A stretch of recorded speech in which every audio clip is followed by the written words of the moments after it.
Tonight, live from Busch Stadium in Indianapolis, it's the IHSAA Baseball State Championship game. Brought to you in part by the people in our town who bottle delicious Coca-Cola. To enjoy the game refreshed, have a Coke and a smile. Coke adds life. By American Fletcher National Bank. American Fletcher says, we want to be your bank. And by Hooks, your pharmacist in green. And now to call the play-by-play, here is WIBC's Jerry Baker.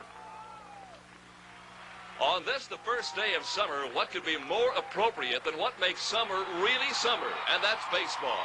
Hello, everybody. I'm Jerry Baker. This is Busch Stadium in Indianapolis. We are set for the championship game of the Boys State High School Baseball Tournament. It'll be the Barons of DeKalb. 5-1 winners over the Jeffersonville Red Devils this afternoon, now 29-8 on the year, going against the Titans of Muncie North. They upset Ben Davis 4-1 this afternoon. They are now 17-6 on the season. DeKalb unrated preseason number 19 in the final poll. Muncie North preseason number 5 unranked in the final poll.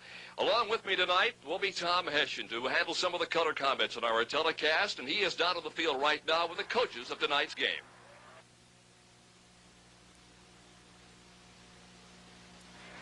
I have with me the head coaches for tonight's championship ball game. On my right and your left, Bill Jones from DeKalb. And on my left is Don Fields, the head coach of the Muncie North Titans. Bill, your ball club has done well throughout the state tournaments over a number of years. What's the difference in this team and some of the others you've had? I think this ball club has a little more offensive punch than we've had before. Bill, congratulations and good luck to you tonight. Don, your ball team coming in here tonight has really had to come from behind, and your kids probably feel that they're never out of a ball game. Well, no, we have a lot of confidence at this time, and that's very important, and that's what keeps you in sometimes when it looks like it's all over for you. So we feel like we got a good man on the mound and have a good shot at it tonight. Well, congratulations for being here, and good luck to you. We'll be back with tonight's championship ball game right after this word.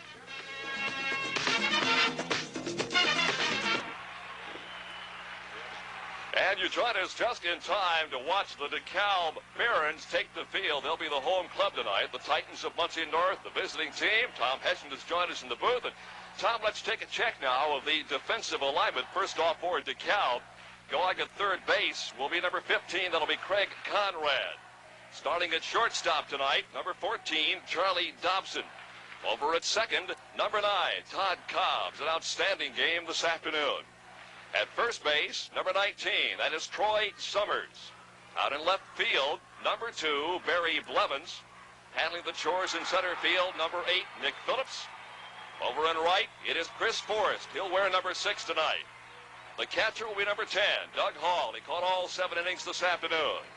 And on the mound for the DeKalb Barons will be number 17, Mike Hasselman. The big right-hander is 9-2 on the season.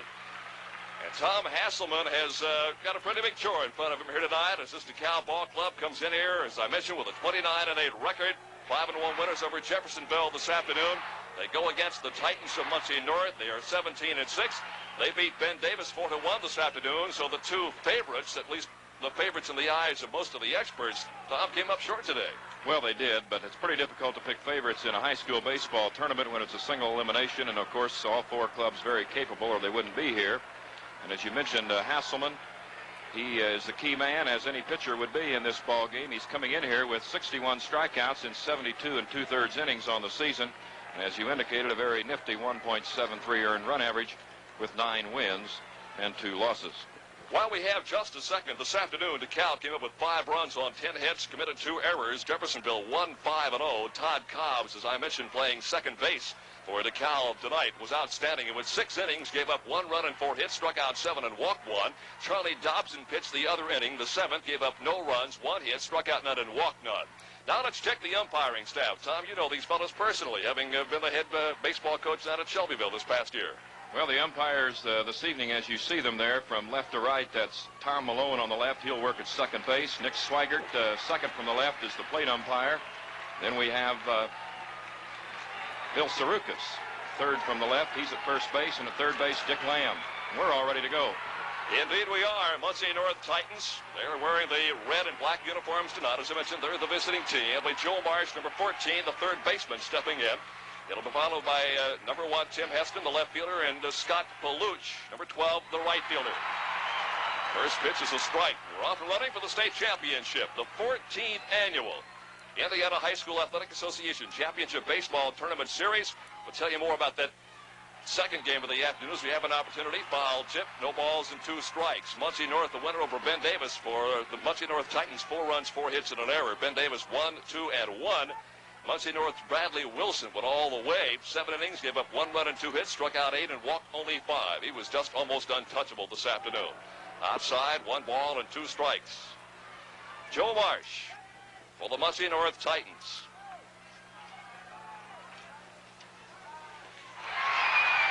He struck him out, but the catcher misses the ball. It'll go down as a strikeout, and he'll get first base anyway. And, you know, funny, Tom, I was sitting with Max Schumacher, who was the president and general manager of the Indianapolis Indians this afternoon here at the ballpark. He had missed part of the game. He said, have the catchers let any get through them? And I said, no, only one, I think, all day long. And the first batter tonight, that's one get through it. Well, that'll be ruled as a passed ball on the catcher, Doug Hall, and a strikeout credited to Hasselman. But still nobody out, a runner at first base. So Marsh gets the lead on first, and Tim Heston, number 1, the left fielder, steps in. Another passed ball, and Marsh moves on to second base. A little bit of the jitters, perhaps, Tom, you think, early in this ball game? Well, it could be. I'm sure that he's not throwing anything he hasn't seen already. I don't think there should be any problem as far as the vision is concerned. They're calling it a wild pitch, by the way. The official scorer does. Next pitch outside. And it goes to 2 balls and no strikes. Heston today was 0 for 3. He did walk once, though. Scott Paluch at the on-deck circle. High and tight. It'll be 3-0. Heston is the leading hitter on the Titan Ball Club, hitting .333 coming into the balls today's ball game, and they're not quite the hitting club that DeKalb has been over the season. Inside again, and he walked him. And so the first 2 batters will the Titans of Muncie North reach base safely. And Scott Paluch will step in. Scott wearing number 12, but you check the base runner on second. That's Joe Marsh. Now right here you can see what Coach Don Fields' analysis of the ball game. If he's going to bunt with his 3rd hitter in the first inning, well, he's figuring it's going to be a tight ball game and maybe low scoring. But if he lets him hit away, he thinks it's going to take some runs. He had no indication of bunting there, and he took a strike. Interestingly enough, though, Tom, with this afternoon's contest, the first 6 batters for Muncie North had only 1 hit amongst them. Of course, there weren't that many in the contest, but only 1 among the top 6 in his lineup. Inside, it's 1-1. For those who may not be familiar with high school baseball, the designated hitter rule is in effect. So if we mention the DH, that's what it is. Foul tip back against the backstop. It goes to 1 ball and 2 strikes. Also, there is some substitution in high school baseball that you may or may not be familiar with. And Tom and I will try to keep you on top of that as best we possibly can. You look down at Tim Heston, number 1. He's on first. Marsh is on second. And Hasselman fires again. Mike Hasselman, 9-2. Doug Hall, number 10, is behind the plate. There's Hasselman. 2 balls, 2 strikes. Ground ball down towards second base. And the first baseman picks it up and goes to first and not in time. The first baseman, Troy Somers. Now we got 2 players at third base. The rundown, they're throwing back to the shortstop, and they finally do tag the base runner out. That is Heston, and he just flat went to sleep, it appears. Can't figure out what happened to him on that play. He ran blind right by second base, and Hasselman took the ball all the way across the infield. We'll give Paluch a base hit. It'll be an infield hit down towards second base. Look at it again, Tom. Well, here's a chopper between first and second, and the first baseman, Somers, goes right after the ball here. He sees he may not get the force at second, tries to throw to Hasselman. The play was beaten by Paluch, and then Heston had rounded second too far, so we have runners at first and third and 1 out, and the batter is going to be Jeff Warner. Jeff Warner, the second baseman, now steps in, wearing number 18. Warner this afternoon was 0 for 3. Runners on the corners, 1 out. We're in the top of the first inning for the state baseball championship. Muncie North and DeKalb.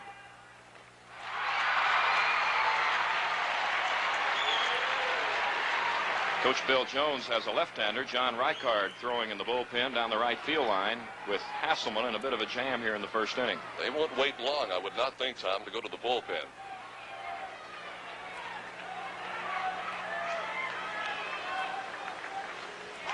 Strike two and a foul tip.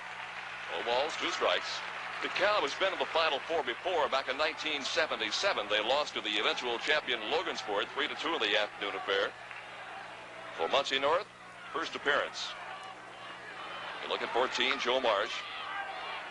Short lead off third. Warner takes the pitch on the inside corner, and he got it looking. That was a big strikeout for Hasselman, getting that second out. Now we'll see if Coach Don Fields might run the man at first base. That's Scott Paluch. As their number 5 hitter, the pitcher Brad Dobbs comes on. Dobbs 0 for 2 this afternoon in their victory. He did walk and score in that contest, however. Brad Dobbs, number 9, a pitcher. He'll be on the mound when finally Muncie North does take to the field here at Busch Stadium. 6-4 record. Actually, that is his second strikeout. Credited to Hasselman, although the first one was lost by the catcher, went down as a passed ball. And Heston walked. Doug Hall behind the plate is a little more assured now, which he must be with a runner at third. 1-1 the count. 2 men gone, top of the first.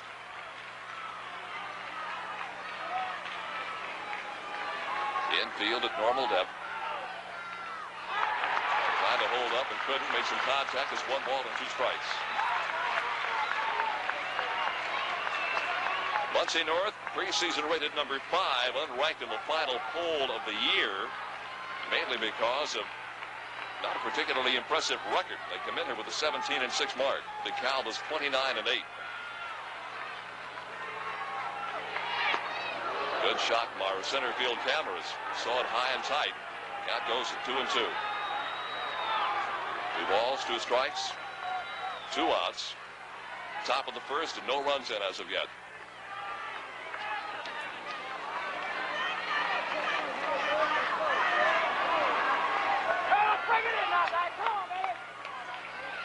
Muncie North Titans at the plate. Strike 3. Got him swinging.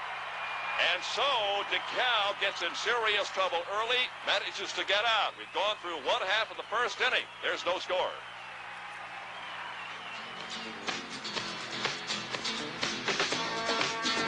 Let us now set the defensive alignment for the Titans of Muncie North. First off, over at third base, number 14 will be Joe Marsh. Next door in the shortstop position, number 11, Jim Collins. Over at second, number 18, Jeff Warner. At first base, number 17, Jim Gerbach. Out in left field, number 7, number 1, Tim Heston. In center field, number 10 is Tim Hill. Over in right, Scott Pulak, number 12. Pulach, I should say. Behind the plate, number 7, Bob Rector. And on the mound for the Titans, number 9, Brad Dobbs, D-O-B-B-S, the big lefty with a 6-4 record. Some comment on Mr. Dobbs, if you would, Tom. Well, he's a senior left-hander. He's, as you said, won 6 and lost 4. Folks around the Indianapolis area probably remember Brad's father, Tom Dobbs, an outstanding basketball player for the Washington Continentals on the west side of Indianapolis. Went on to Ball State and was one of their leading scorers at Ball State for several basketball campaigns, and was on the basketball coaching staff there for a while. As we understand here this evening, Tom, this is Brad's father we're talking about, back in 1971 was one of the coaches with Indianapolis Arlington when they were in the Final Four, and Brad was here, 5 years of age at the time. So maybe he has some experience that'll pay off in the long run here.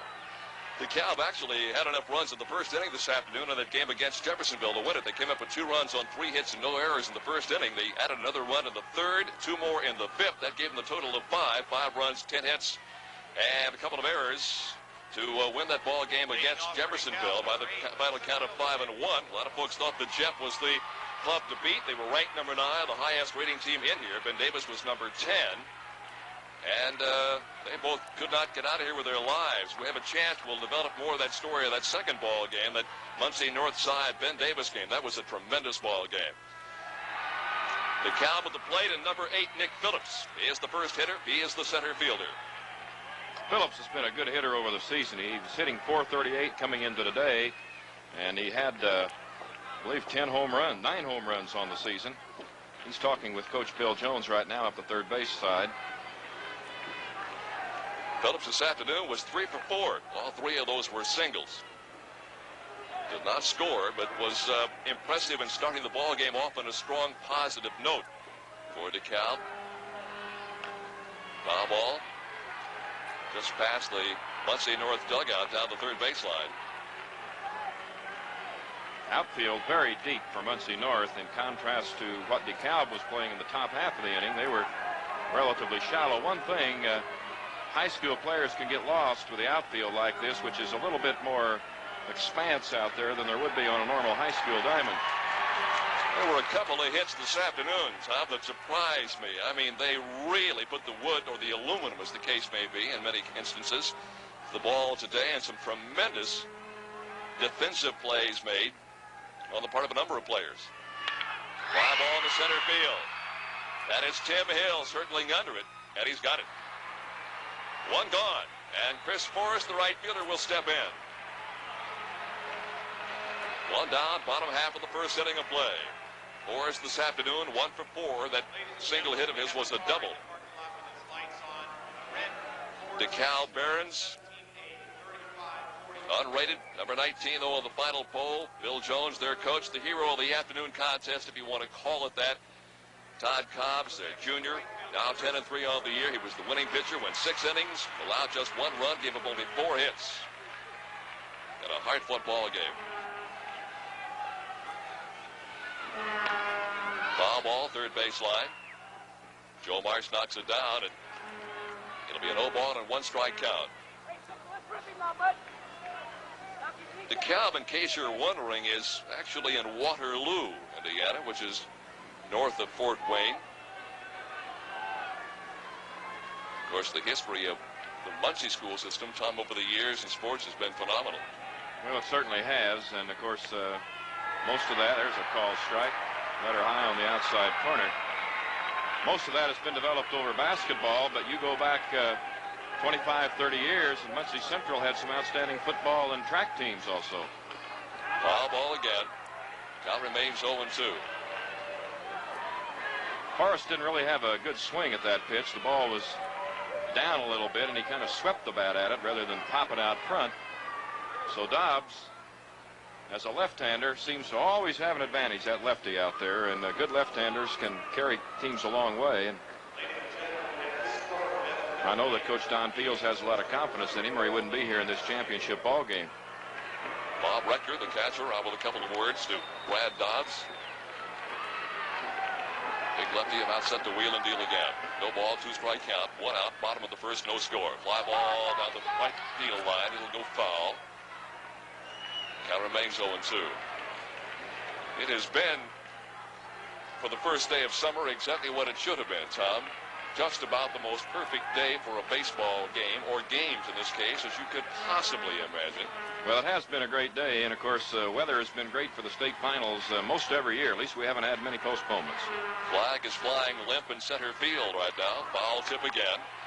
There was a brief comment about some thunder shower activity early this morning, but for later on today. That has since gone by. The skies are perfectly blue and clear right now. And it got up into the 80s this afternoon. Just a perfect situation for baseball. Ground ball right back to the pitcher. It's off Dobbs' hands. He can't find it. It'll go probably as a hit. Let's see what the official scorer says. Right back to Dobbs. He knocked it down and then couldn't find it. As we look at it again, Tom. Well, he hit the ball in one hop sharply. It looked like Dobbs had it there for a moment. It kept, there you're going to see it right in the glove. Then it came in front of him. He was looking behind him. He thought it had gone over the top of the glove. And he has to get some help there. A lot of yelling should be from the infield, in front. But he wasn't able to reach it in time, so it is a base hit. They do score a hit. First hit of the ball game for the DeKalb Barons. After Phillips flies to center, Chris Forrest gets the infield hit, and Todd Cobbs will step in now. I mentioned Cobbs had a tremendous afternoon. At the plate, he was 1 for 2, a double. He walked twice and scored 2 runs. In addition to going 6 innings of 1-run, 4-hit pitching. A couple of times this afternoon, Cobb's got himself in trouble pitching-wise. I think he probably got exceptionally upset with himself. Had some conversations with the head coach, settled down, and got himself out of a couple of tight jams to pick up the victory. Well, we'll see what Bill Jones does. Having not seen this left-hander, Forrest may not be getting a jump enough, but he did hit and run, base hit. It goes through. The runner slides into second, or he might have had a shot at third. They had the hit and run on, and they performed it perfectly. So an infield single and a single to left, and Bob Squires, the designated hitter, will step in. There goes the runner, Forrest, and Cobbs hits the ball past the third baseman Marsh into left field, just under the glove. And Forrest, for some reason, slid into second base. And on the hit and run, usually you want that runner to try and find the ball and stay on your feet. I don't know whether he'd had a shot at moving up or not with the left fielder, Heston, coming in pretty quickly and picking up the ball, but they have a scoring opportunity here in the first inning. Bottom half of the first inning, no score. The DeKalb Barons at bat. They got the first real scoring threat of the night. Runners on first and second, one out. And Bob Squires, the DH, stepping in. First pitch right down the pipe. Squires 1 for 4. A single, scored twice this afternoon. This boy's a freshman, Jerry. Squires, according to their roster. As a matter of fact, this was supposed to have been a rebuilding year for DeKalb. They lost 13 seniors. And I don't think anybody in his right mind, including Coach Bill Jones, Tom, really anticipated. You always hope, I suppose, but you don't really anticipate coming to the final championship game when you lose 13 seniors on your squad. No, it's not a very common thing. There's a pickoff play that went into center field. Into center field. Tim Hill will come in and pick it up, and there's no advance on the play with the runner. No, he had to dive back into the bag, Forrest. And the ball wasn't handled. Went into center field, and he was on the ground and had no opportunity to get himself up and move on. We're going to see Dobbs turn around. Here's the pickoff move to second. Second baseman, that's Warner, diving in there for the ball, but it was on the third base side, a little too far for him to get. So there's no advance. Runners remain at first and second with one out. Not a bad play on Warner's part, Tom. He managed to finagle himself on top of the base runner that time and more or less hold him there. Yeah, that's what you like to do. Almost hit him. Catcher Bob Rector manages to corral it. No advance. Count goes to 1-1. DeKalb is known as a garbage team, and I don't mean that detrimentally. In fact, Bill Jones talks about his club in that respect. He's saying they pick up a run here and a run there the best way they possibly can. They're not a power-hitting ball club, but they're just like a garbage man in basketball, getting the points when they possibly can come up with them. Swinging miss. 1 ball and 2 strikes. DeKalb won its first 9 games of the year and then lost 3 straight. That'll take you down to the rankings in a hurry. That time the shortstop Collins was over on another potential pickoff move when Dobbs released the ball that time and left the shortstop hole vacant for the right-hand hitter Squires. And with a runner at second base, you don't like to do that because a base hit through that spot could score the run. They're hoping for a double play right here. Squires is DHing, by the way, for Doug Hall, who was the catcher.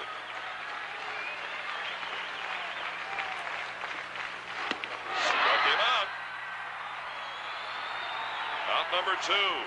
Squires down swinging. That's the first strikeout for Muncie North.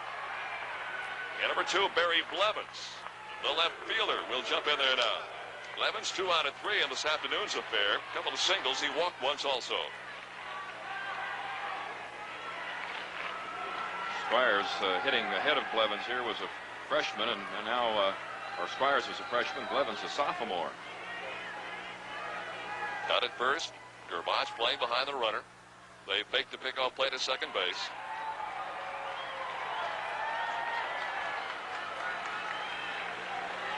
Dobbs 6 and 4.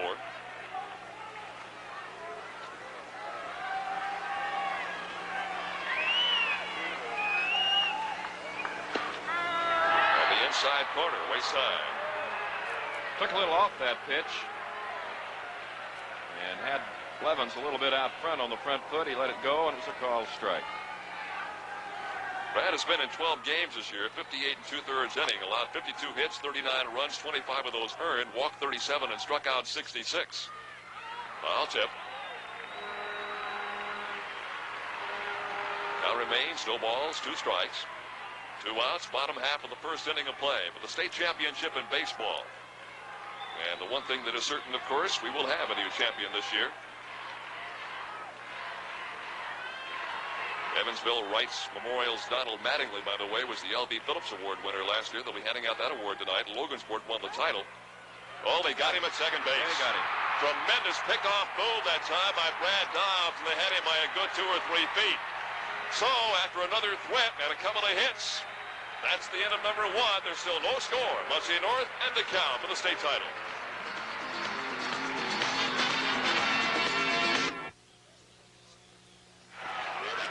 Thomas, Muncie North comes to bat. Let's see how they got here in the sectional. Muncie sectional, they defeated Winchester 12-0. Muncie Central 5-0. Brad Wilson, a no-hitter, struck out 7 and walked 1.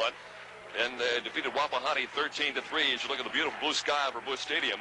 Richmond Regional, they downed Shenandoah 14-2. Then Muncie South 1-0 in 10 innings. Brad Wilson and Brad Dobbs combining for a 1-hitter.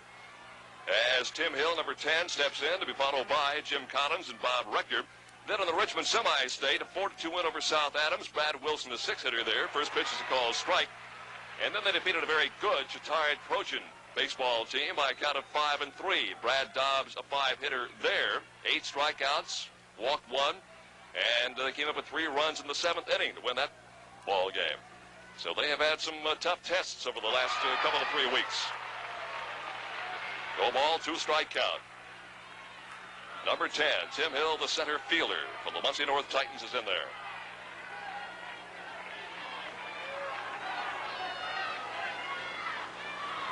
Hill was 0 for 1 this afternoon, but he walked twice and scored a run. As Muncie North defeated Ben Davis 4-1.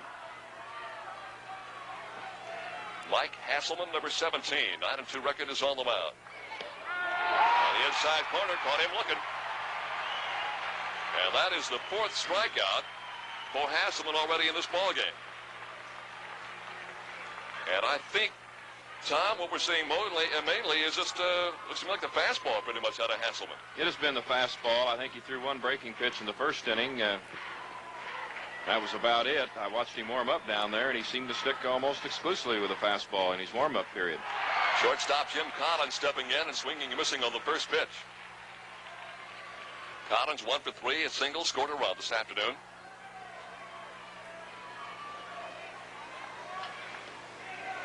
Inside, and the count evens up at 1-1. No score, top of the 2nd. Inside again, and high. And it's a 1 strike and 2 ball count.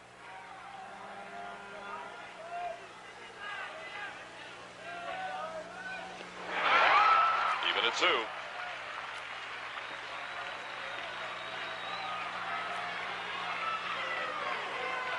Kids handle themselves, Tom, over the years when I've watched the high school baseball games with increasing professionalism, for lack of a better word. Got him swinging. They just simply come out there, and they look like big leaguers right from the outset. You should know that better than I. Well, they're playing more baseball games. As you indicate, I think DeKalb's played 37. This is their 38th ball game, and certainly the more times that you are exposed to it, why the more relaxed and the more feel you have for the game. All 5 outs, Jerry, for Hasselman, then via the strikeout. 3 in the first and 2 here in the second. Ground ball right back, or a little pop ball right back to him, actually. It was Bob Rector, and it's 3 up and 3 down. No runs, no hits, no errors, nobody left. We've gone through 1 1/2, but there's still no score between Muncie North and DeKalb.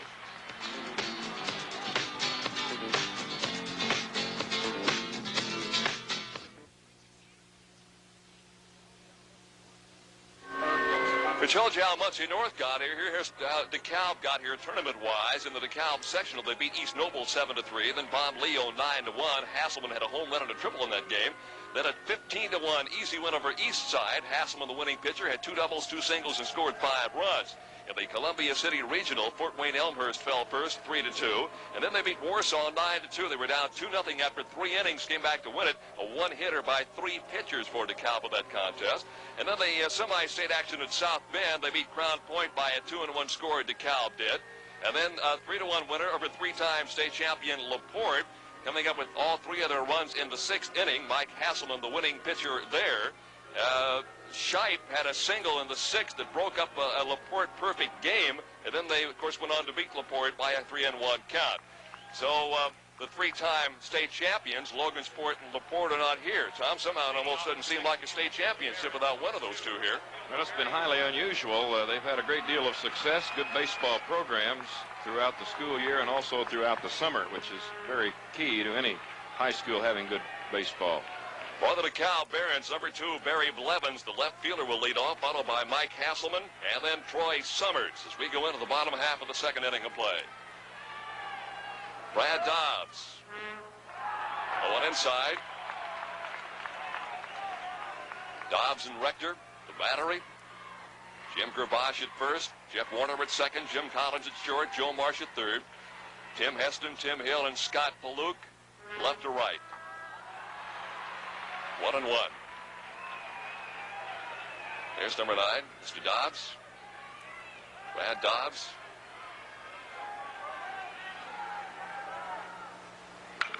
Ground ball up the middle. Shortstop Collins has got it. Good play. The underhand flip, and he got him. Good throw and an off-balance position, Tom. Nice play. Collins going to his left. We're going to see it again. This ball looked like it might get through. Past the glove hand of Dobbs, but Collins over there makes a nice stop, and that's not the entire play, though. Here comes a good throw, and Gerbach comes up with it very nicely. So there's one gone. In the bottom half of the 2nd inning, still no score. And Mike Hasselman will step in there. Hasselman triple. He was 1 for 3 and a walk this afternoon. And his triple was something else. Walk this afternoon. And his triple was something else. First pitch, a foul. Hasselman tripled to center field in the 3rd inning of this afternoon's contest after he'd walked in the 1st. DeKalb coached by Bill Jones. You look at number 9, Brad Dobbs of Muncie North, rubbing up the baseball. Home plate umpire is Mick Swigert. Looked like it might have been a ball, but he took a cut at it anyway and picks up the strike. No ball, 2-strike count. Comment about the umpires, Tom, while I'm thinking about it. We went through 14 innings of baseball this afternoon, and there was hardly a whimper from anybody. Foul tip, which is a pretty good sign. The umps are getting the job done in good fashion. Well, I think in addition to what you were commenting upon about the play improving, I think the umpires with the state tournament, they have some goals set. They would like to work in the finals, and they're doing a better job. Foul tip again. I'm not sure people understand that, particularly in basketball, Tom, that you don't just get chosen to officiate one of the 3 final games. You have to earn that right, and it comes by doing your job on the court, in this case on the baseball field, throughout not just one season, but a number of years. And you're right, it does give the umpires something to look forward to. Foul ball again. So Hasselman hanging tough. Busch Stadium, home of the Indianapolis Indians of the American Association. They've been on the road for the past couple of weeks. They're due back in town this coming week. Is it Monday? They're here Monday. They got a number of special nights coming up, and if you have not seen the Indians play professionally, they didn't ask me to do this, but I happen to think they're pretty darn good people. Foul ball again. Try to get out here. First off, it's a comfortable place to be. And secondly, if you have checked the Cincinnati Reds roster of late, you will find that a tremendous percentage of the players up there were down here at one time, and that's going to continue over the years. You get some guys down here now banging the ball around pretty good. Bring the little ones. They enjoy it out here, too. He got him, finally. That is only the 2nd strikeout for Brad Dobbs. Well, let's see, the left-hander Hasselman at the plate. He hung in there against this lefty, fouled off a few, but he finally got him with one that was up and away a little bit. He went after it and didn't get it, and that's the 2nd out of the inning. And as Jerry mentioned, the 2nd strikeout for Brad Dobbs. Here's another left-hander, Troy Summers. 2 up and 2 gone here in the bottom of the 2nd. Summers, number 19, the first baseman stepping in, 0 for 4 this afternoon. Tries to lay it down. It does bounce once, and Nobody covered first base. First baseman had come in. The second baseman's duty there is to cover first, and he didn't get there, Tom. Well, It'll go down as a hit. he didn't get there, but you can't fault the second baseman on this situation. It's 2 men out, no sacrifice at all. And the first baseman, he has to let that second baseman know that if it's a sacrifice situation or a bunt, I'm going to leave the bag, and then he knows to come over. And with 2 men out, you're not looking for any sacrifice. He has to stay back on the bag, and the pitcher had a relatively simple play had there been anyone to throw to. What you're saying is that Mr. Summers may have caught him napping just a little bit. Well, he did, and got the ball down well. So this is Charlie Dobson, number 14, the shortstop stepping in. It is on the inside corner with the knees. A no ball and 1 strike count. 2 gone. Bottom half of the second, no score. The state championship of high school baseball in Indiana, the Muncie North Titans on the field. DeKalb's Barons at bat. Going to first base. You see 19. Troy Summers getting as much of a lead as he possibly can, but staying close until finally Dobbs takes position on the mound. You can't see it here very well tonight. I don't think it'll show up in your cameras in your home picture or not, but they have done some work as the batter steps out of the box on the mound right in front of the rubber. The trainer here, Eddie Dick, is working with a bit of clay substance like you'll see on the clay courts if you've seen any tennis, clay court tennis. There's a strike. Runner going to second. The throw is down there, and they've got him. They got him. Summers tried a little bit of a delayed steal there, and it is 3 up and 3 down. No runs, 1 hit, no errors, and nobody left. So through 2, there's no score between Muncie North and DeKalb.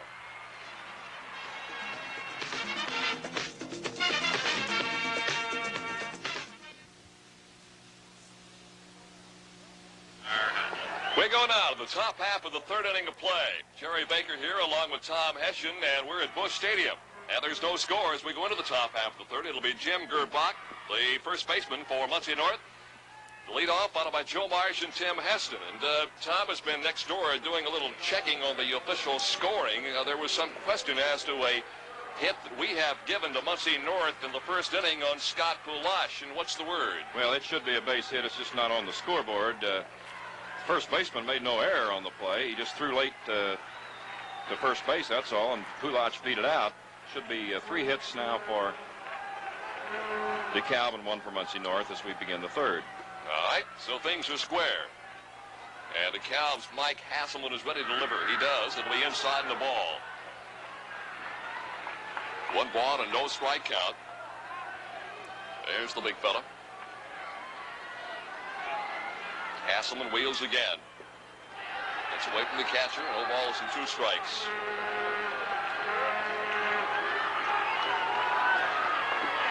Jim Gerbach spells his name G-U-R-B-A-C-H, but pronounces it Gerbach. There's the first strike. 2 balls and 1 strike off the outside corner. Gerbach was 0 for 3. Yeah, that win over Ben Davis today, 4-1. Second game of the afternoon. 2-2.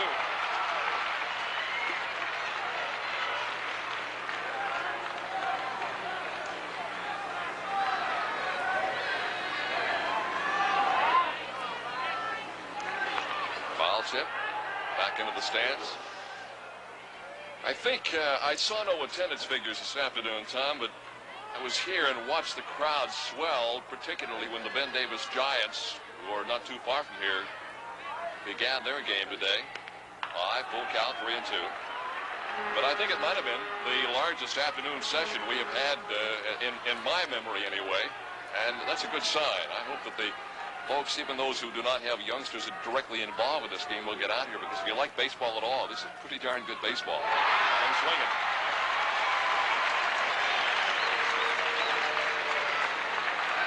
Gerbach is gone. We go back to the top of the batting order now. Joe Marsh, 14.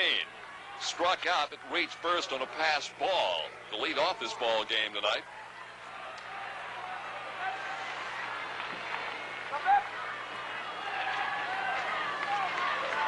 So he is 0 for 1. Joe Marsh .275 hitter on the year, 3 doubles, 4 home runs.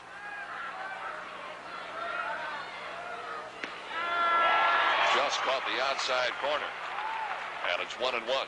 First time through the batting order, Hasselman struck out 6 of the 9 players, and it'll be a little interesting to see what happens the next time around. He's doing a good job right here to Marsh. 1-1 count. Sometimes after the hitters have had an opportunity to see him once, it makes a little difference. Struck out 61 over the year. There's a fly ball out toward right field. Chris Forrest territory. He takes it in with no trouble. And there's 2 gone. It's interesting that you say that, Tom, because it happens in the bigs also. Kid comes up, rookie phenom, works his way through the league one time. Second time around, they send him down to Evansville. Well, it happens not only from the physical point of view, but the mental picture begins to play.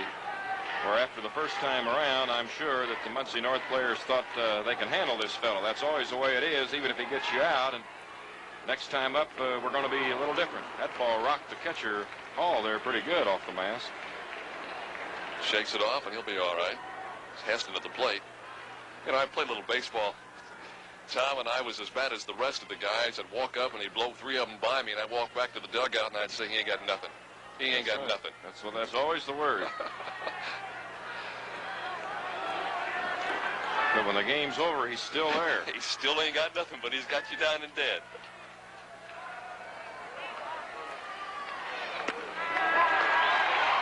Good pitch. No balls, 2 strikes. 2 gone. Tim Heston, the batter, walked the first time up. Foul ball back against the screen.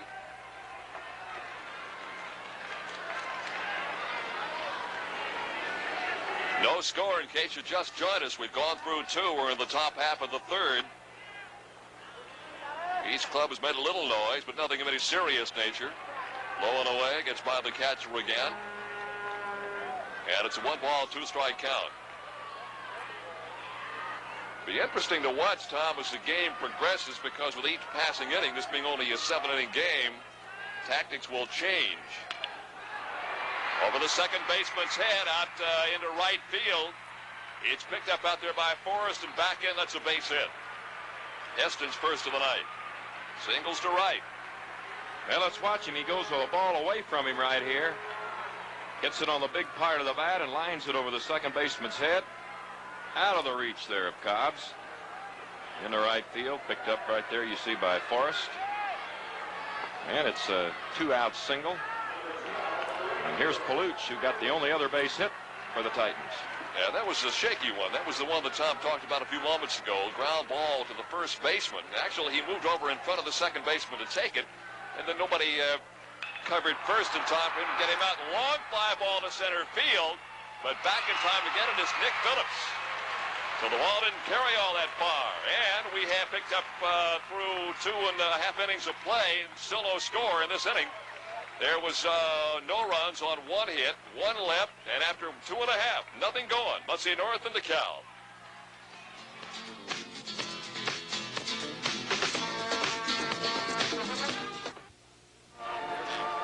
Back at beautiful Busch Stadium. Tom Eschen and Jerry Baker high on the broadcasting booth, directly behind home plate, as the DeKalb Barons get set to send Charlie Dobson into the batter's box for the first time tonight. The shortstop, followed by the third baseman, Craig Conrad, and back to the top of the order in Nick Phillips.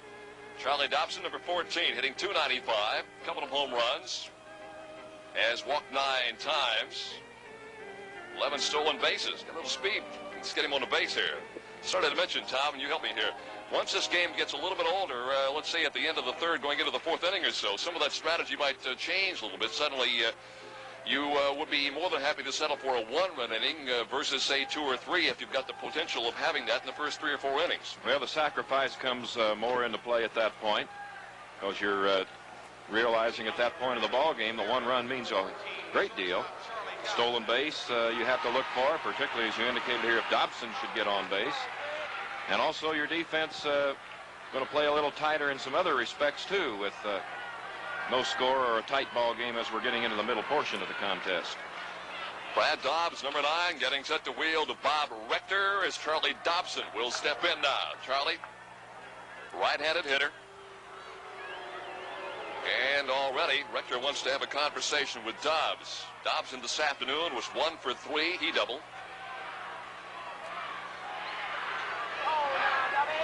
Muncie North got a tremendous hiccup from the bottom half of their batting order in the last inning against Ben Davis. They scored their runs in the 7th inning. They were down 1-0 with the bottom half of the order coming up and managed to somehow work the Ben Davis pitching staff over enough to come up 4 runs. Dobson takes the first pitch high.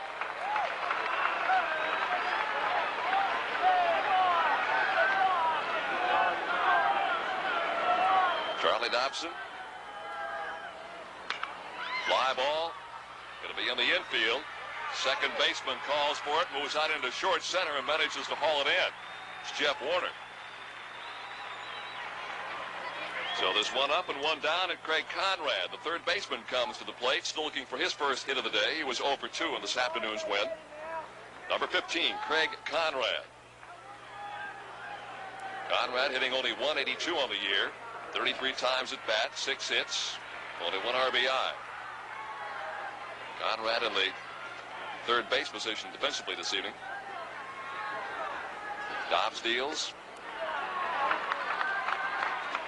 Pitchers may have a little advantage here in the fact that not too many high school baseball games are under the lights. Although the Richmond semi-state last week, Muncie North did play a ball game under the lights there, but it's more of a rarity than it is an everyday occasion. Swinging strike, 1-1. One thing that's rare for them right now, Tom, is the fact they're playing in dry weather. They had a rough April. Oh, tough time trying to get the sectionals and the regionals and semis stayed out of the way. Probably bothers you coaches more than it bothers the kids, doesn't it? Well, I don't know if that's true or not, because the kids are always anxious to play. Now, maybe during the tournament that might be the case, but during the first part of a season, April and back in there, you want to get out there, and the kids are anxious to play, and it can be real tough getting started in this climate. 2 ball, 1 strikeout. Even at 2 now. Brad Dobbs and Mike Hasselman pretty much throwing the heat tonight. As Tom suggested, only a couple of times have been able to pick up any kind of a breaking pitch. And that's not at all uncommon.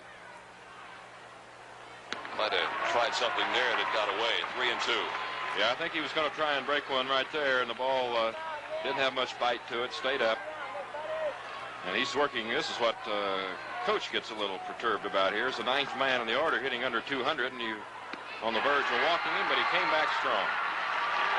Conrad goes down swinging, and we go back to the top half of the order now. It'll be Nick Phillips, the center fielder, number 8, stepping in. Face the wheeling and dealing of Brad Dobbs. And now, of course, Dobbs faces the same thing you were talking about Hasselman with. Now everybody has seen him in the lineup once, so we'll see how Mr. Phillips may assess and attack this situation. Well, you note the 2 top men in the Muncie North order coming around the second time against Hasselman. They hit the ball, a couple of flyouts and a base hit. So let's see what Phillips can do. He's been a big man for them offensively all year. Goes for a pitch high and away and takes the swinging strike. There was absolutely no breeze tonight. Old Glory in center field just hanging there. Moved around a little bit this afternoon. First blew toward left and moved out toward right field, but it's doing nothing right now. Strike 2, 0-2. Ballpark in perfect shape, diamond well groomed. Just couldn't order it up a whole lot better than we've got it for you tonight. If you can't be here in person, we're glad to have you along here on TV4. Base hit, left field. Might go for 2, let's see. Left fielder finally picks it up, and he's going to make the move towards second base. He'll go in as the ball gets away from the second baseman covering. It'll be a 2-base hit. Well, there's a ball that hung up on the inside part of the plate that Nick Phillips drove into left field. And I know that there's a throw coming in from Heston, and it gets beyond the second baseman right there. That's Warner. But Gerbach was in a good position to back it up. That's the first extra base hit of the ball game. 4th hit for the Barons from DeKalb. And he had an 0-2 pitch, and I know he didn't want an 0-2 pitch in that position. Chris Forrest steps in now. Forrest, number 6. On is a strike from the outside corner. I mentioned Phillips 3 hits this afternoon. He singled in the first, singled in the second, singled in the fourth, and popped at first in the 6th inning of play. So he's made some good contact all day long. As Nick Phillips now down on second base, getting a lead. Dobbs looking that way. Steps back off the rubber. Just as quickly, Chris Forrest steps out of the batter's box. There's a peek at him. He's not going anywhere. I think one comment we should make about the last play, in addition to the 0-2 pitch that Dobbs probably didn't want there, was the fine throw Heston did make to second base. They make the pickoff move, and Phillips gets back in there.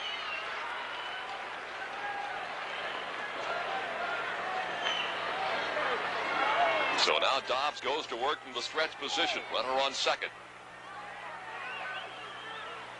High and tight. 1-1. 2 men gone. We're in the bottom half of the 3rd inning of play. No score. Muncie North Titans and the Barons of DeKalb High for the state baseball championship.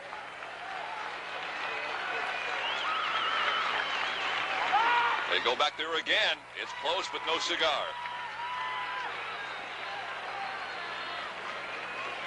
First had only 1 home run this year.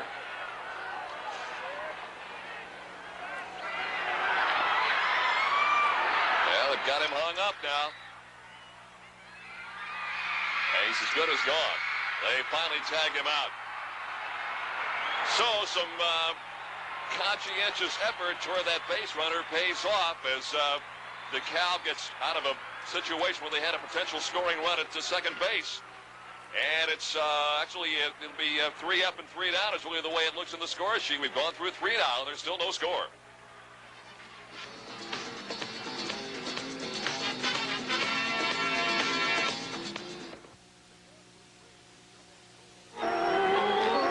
We've gone through 3. There's still no score. And Tom Hession, I'm not quite sure I understand that last little maneuver by Nick Phillips down on second base. Well, I would have to call it just bad base running with 2 out and a runner at second, and he's evidently figuring that Dobbs is going to deliver the ball to the plate. When he turned his head, he took off running for third, but leading off the 4th inning. Dobbs made a throw to third, and they got him in the rundown, and that's the 3rd out. Well, it gets Muncie North out of a tight jam anyway. And as Jeff Warner comes to the plate, the first pitch he didn't like, but it goes in the strike category anyway. Looks like high and tight in Jeff's mind, but the official behind the plate called it a strike. Jeff Warner followed by Brad Dobbs and then Tim Hill. As we have gone through 3, we're in the top half of the 4th inning. Inside, gets past the catcher, back to the backstop. Hasselman, Mike Hasselman, number 17, is pitching now. He was hit. Fleming had hit him. He was hit by the pitch. We're going to see it again. The ball runs in on him. Right here it comes. Hasselman got it a little tight, and it just grazed him. But that's enough. Didn't take a whole lot. That last put out, Jerry, I think I led you wrong there. It was from the pitcher, Dobbs, to the 3rd baseman, and then the shortstop, Collins, made it. There's the bunt fouled on the first baseline. Brad Dobbs, number 9, of the plate now for the Titans of Muncie North, as they began to play what Tom and I talked about a while ago. A little sacrifice baseball here. Trying to move that runner down, get him in scoring position. We're in the 4th inning, and there's no score. But again, fouled on the right side. Conrad at 3rd and Summers at 1st have responsible situations here. They've got to come in. And, of course, with their movement in at shortstop and second baseman's assignments also change.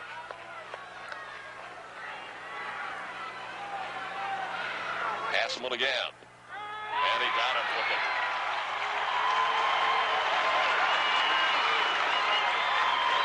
Well, I can't think of a better way for a pitcher to get out of a situation than pick up his 7th strikeout of the night. No, I guess Dobbs was going to sacrifice if he thought it was a good pitch, but it looked like it was right down the middle, and he took it. Now we may see the runner take off at first base with a man out, a runner at first. No score here in the top of the 4th inning. Center fielder Tim Hill is going to be the hitter. 7 strikeout, 2 of those by Brad Dobbs. Hill is an 0 for 1 candidate tonight. He also struck out his only time at bat as he led off the 2nd inning. Ground ball down toward shortstop. Play to second for one. They go to first. They did not get the twin killing. Dobson to Cobbs in time, but too late to Summers at first. And you look at it again, there's two gone. Well, there's a ground ball that is hit to Dobson. Over to Cobbs. He gave him a good, strong throw. Might have been a little low, but then the relay to first base is beaten by Tim Hall. So now we have two out on the runner at first, and Jimmy Collins, the shortstop, is going to be the hitter. Ground ball in the hole out to right field. Forrest scoops it up. Runner stops at second base. Runners at first and second now with two gone. Collins, bouncing ball to right. Now we've got two runners on, first and second. And that'll bring up Bob Rector, the catcher, who hopped to the pitcher, if that's the proper word, for the third out of the second inning. Got just a piece of the ball and sent it right back to the pitcher, Mike Hasselman. Two gone and two on. Top of the fourth and no score. The Titans of Muncie North coming into this ball game 17-6. Unranked in the final poll of the year. And the Barons of DeKalb 29-8, number 19 in the final season poll after an unrated preseason mention. Like Jim Collins, the base runner at first base, may have hurt himself just a little bit running, might have stepped on the bag a little bit funny down there, and Coach Don Fields wants to check with him. He started to send in a pinch runner, I think, but he wanted to make sure that Collins was all right before he made any move at all, and it looks as though he's going to stay as the runner at first. Tim Hall is at second base. Second time in the ball game that North has had two runners in an inning. And it's going to be up to Bob Rector, the catcher. Jim Collins, by the way, is a starting guard on the Muncie North side basketball team. And as they get two runners on, John Reichert is throwing again in the bullpen for DeKalb, a left-hander. Well, let's see what kind of strategy now the Muncie North Titans have come up with. Hasselman delivers high and tight. One ball, no strikes. Two gone. Top of the fourth, and no score.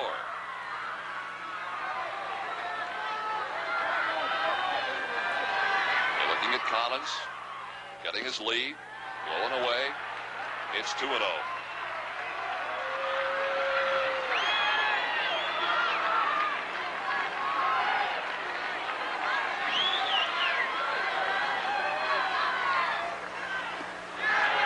Ball three. Hasselman in that 72 2/3 innings pitched during the season walked only 36. Had only 3 wild pitches, so he has reasonably good control. And the last thing he wants right now is for one to get away from Doug Hall behind the plate. 3-0 count. A little unusual this evening. He's already thrown a wild pitch, and he's hit a batter, in addition to one base on balls. He let him go after the 3-0 that time. Had a good rip, but he didn't get it. Number 7, Bob Rector, the catcher of the Muncie North Ball Club. It's 3-1 now. I guess he figured fastball, and if it's there, I'll go get it. Ground ball. Down to first. Bobbled it. Picks it up and goes to pitcher covering and got it. Well, confusion. That's the third out of the inning. It took a little while to realize that. So a ground ball to the first baseman. Pitcher covers, and that's it. We've now gone through 3 1/2 innings of play, and there is still no score for the state championship between the Muncie North Titans and the Barons of DeKalb High.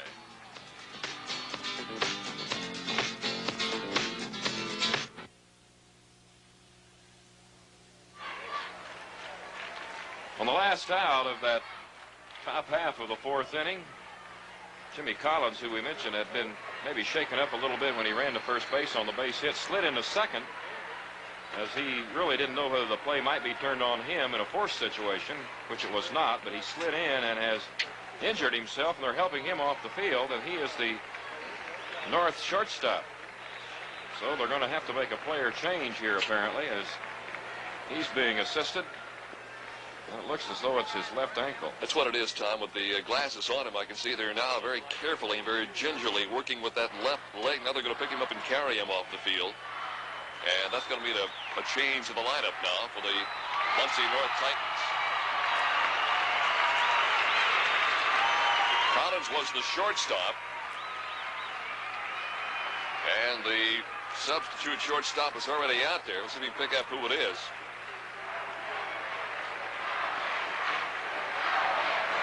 I'll have to wait. I can't tell right now. They're warming him up. Number 18 is who it is. Well, number 18, that makes it Jeff Warner, who evidently has moved in from second base. So now we're going to work on the second baseman over here. That looks like 19. Number 19 is Brent Robbins. He's a sophomore infielder. So it looks like Robbins will go to second and Warner moves from second to short. So Robbins will come in and hit in Collins' spot in the batting order.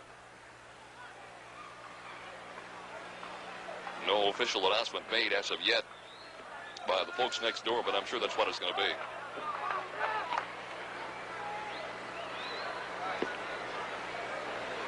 A little pressure situation here for the youngster. He probably came to the ballpark figuring he wasn't going to get in here in this championship game, and he's in a scoreless ball game in the bottom of the fourth right out there at second base.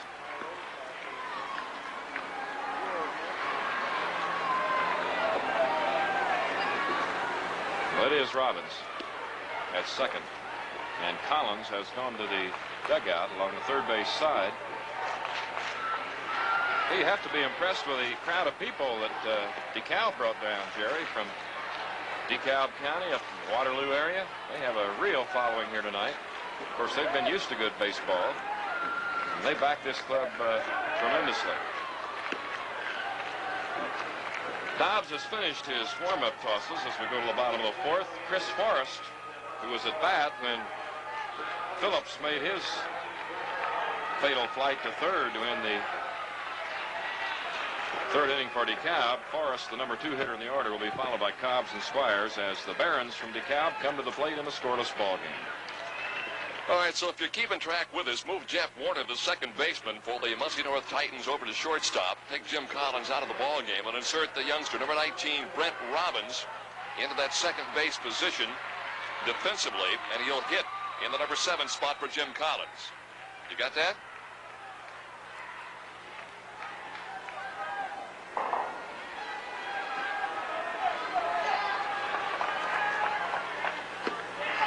First pitch. Swinging strike on Chris Forrest. Forrest in the first inning singled to the pitcher. Actually, he knocked it down and he couldn't find it. And it was the third out of the inning. Pitcher to the shortstop covering second. 1-1.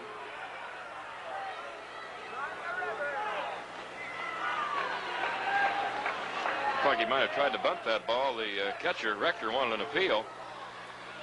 Swigert said no, he did not. Didn't need any help on that call. Ball and a strike.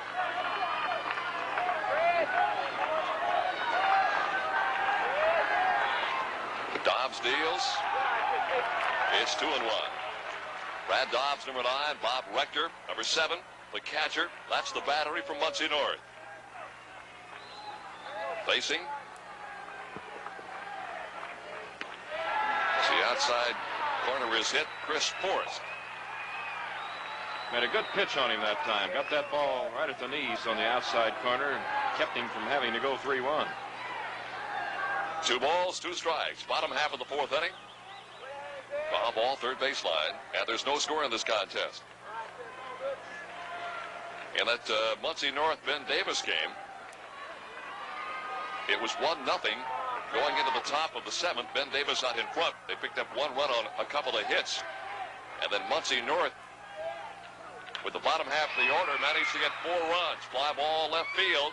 Left fielder out there to pick it up is Tim Heston. And there's 1 gone.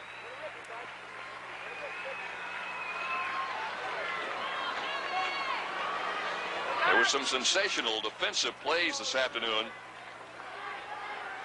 Tim Hill of Muncie North absolutely robbed Troy Bible of Ben Davis twice. Once he went deep into left center, once deep into right center, And I mean, he made some sensational defensive plays in this afternoon's win over the Giants. At the inside corner, it's a no ball and 1 strike count. Hill can cover some ground. He plays pretty much straight away on everyone. I noticed when Hasselman was up the last time, he was a little bit toward right field, but he can go get him. Right away, it's 1-1. He made a catch in the 4th inning with a runner on second. Bible put it what looked to be right in the slot. He got to it then. And then Hill made another great catch off a long fly by Bible with runners on first and second in the 6th inning of play. And that just might have been the key, at least I'm sure it was the key defensive plays of the ball game anyway.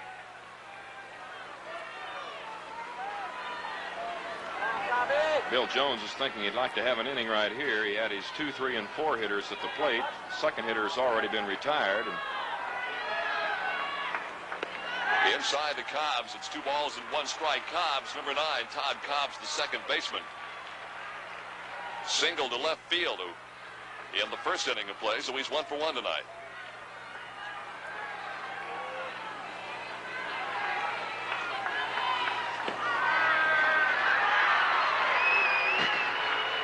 Full count, 3-2. I mentioned to you the lineup change at the top of this inning, and that was that Brent Robbins went into second base, number 19 for Muncie North. He replaced Collins in the order as Warner moved from second base to shortstop. Ball 4.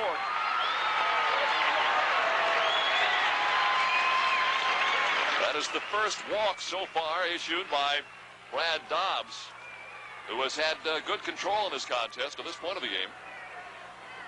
And out with 1 out, runner on first. Bob Squires, the DH, who struck out. The second out of the 1st inning steps in. Well, I would say we'll see some action right here. He may start that runner and hit and run, or just a straight out steal if he thinks he can get enough lead against the lefty. Whoa! Ball hit him right in the helmet, didn't it?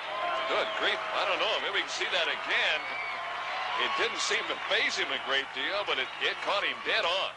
Well, he was going to square around the bunt. And that ball plunked him right on the front of the batting helmet. Squires is at first base the hard way. Sometimes it is tough when you're squaring around there to move, but he just froze. That ball came right in on him. A little unusual to bunt with a man out, maybe. But as it turned out, they have 2 runners on now with only 1 out. It seemed like Tom, that he turned, got set, and almost froze as the ball just kept coming in on him. He couldn't get out of the way. He didn't move at all. That ball got on him, and he just kind of took a little bow and hit him. So he's on first, as Tom mentioned, the hard way. But in this kind of a situation, I'm sure he's not all that unhappy about it. Runners on first and second. 1 gone. Bottom half of the 4th. No score. The Barons of DeKalb at bat. Muncie North's Brad Dobbs now facing a delicate situation again. Big lefty stretches. Here comes the pitch. On the outside portion of the plate again. It's no balls and 1 strike. Now the managers kind of get into the ball game here because suddenly they've got to make some decisions that have a direct impact and bearing on the outcome.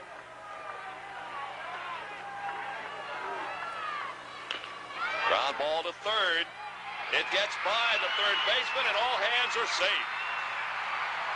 Joe Marsh went in, and I think he may have sneaked a little peek at first base. By the time he picked up the lost ball, he picks up the air instead. Everybody's on deck and safe. Well, that one, Marsh was trying to decide what he was going to do with it. The runner at second, here it comes again. There's the bouncing ball hit up toward third. Now, you see the runner at second is frozen. He has to run. It's a forced situation. He held up. That might have been a little confusing to Marsh, why he wasn't coming. He booted it. Warner could do nothing with it. Dobbs is trying to get over there and help, but to no avail, and that's a very costly error. The first one of the ball game by either club. So DeKalb now having the bases loaded with only 1 out, and their pitcher, Mike Hasselman, will be at the plate. They're going to bring the infield in. They'll try to cut off that lead run at home plate if they can. They've got the force out, of course, all the way around. Not so sure that ball didn't come up a little slow also on Marsh. I agree he took his eye off of it, Tom. I think he might have sneaked a peek to see what was happening. I also think the base runner at second may have caught his attention, but the ball didn't seem to jump off that grass out there. Yeah, he came up a little himself when he should have been staying down a little bit more on that ball. All they needed was the second out there, regardless of where he took it. Hasselman's got a great opportunity to give himself some breathing room. Pitch comes in and catches the outside portion of the plate. No balls and one strike. Hasselman, a .350 hitter with 2 home runs.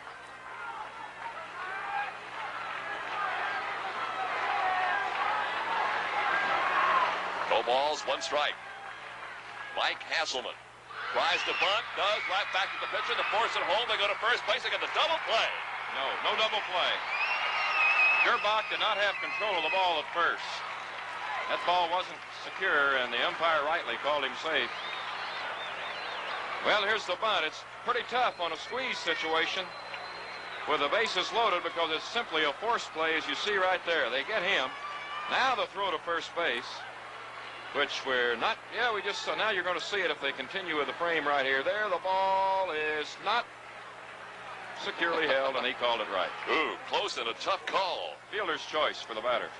And there's some conversation going on down that first base line. Muncie North coach Don Fields. Don conversing with the umpire down there, but you saw it on the replay. You've got to have control of that baseball and any kind of a juggle. It really didn't appear quite as clear on our replay as I thought that I'd seen it with the naked eye up here. The ball did flop out of there, and Gerbach finally secured it, but after Hasselman had crossed the bag. Hasselman gets credited there, Tom, does he not, with the fielder's choice? That's a fielder's choice. Going from Dobbs to the catcher, Rector. And Rector made a fine throw to first base. He did. They had plenty of time to get the double play. And the important thing is now there are 2 gone, and there is still nobody crossed home plate as of yet. So there's still no score in this contest. If they could only settle for one, they got the one that they wanted. And that force all the way around remains in effect now with 2 gone. And number 19, Troy Summers stepping in. Gives you a little bit of the idea that running through Coach Bill Jones' mind that 1 run may be all that it's going to take to win this one when he sacrifices with Hasselman up. The infield was in. Any ground ball that wasn't directly at one of the north infielders was going to be through, and 2 runs would have scored. Here is Summers. Infield single, first time up, ground ball foul down the first base line. Gerbach quickly over there to pick it up, snaps it back to Brad Dobbs, the pitcher. And you see 17, Mike Hasselman, heading back toward first base. All runners retreat. And 0 ball, 1 strike count. 2 gone. Bottom half of the 4th inning and no score. The DeKalb Barons at bat. Summers 0 for 4 in the afternoon contest. Dobbs will be glad to get through this inning. He's walked a man, he's hit a man. He really hasn't had the velocity that he had in the first 3 innings. Strike 2. He has really been tested this inning. Nobody warming up in either bullpen, so coaches will go with them as they stand. Bottom of the 4th. No ball, 2 strike count on Summers. Summers steps out of the batter's box. We were watching the game this afternoon. Max Schumacher, the president and general manager of the Indianapolis Indians, and I, we were wondering why nobody was warming up in the bullpen. Suddenly it dawned on us that the relief pitchers are also out there on the diamond playing right now, in most cases. Other positions. Almost reached for it, blown away. Tried to get a breaking ball and have him chase one right there, but Summers would have nothing of that. Had one to waste, and if he wants to, he can waste this one also. Maybe try the breaking ball again. I'm wondering if the official scorer gave Gerbach an error on that, because he definitely had the ball in time, just didn't catch it. They've already had 1 error this inning. Got him in the outside corner, and the Titans of Muncie North really escape a hotbed of situation trouble that time. We have now completed 4 innings of play. No score. Muncie North and DeKalb for the State Baseball High School Championship.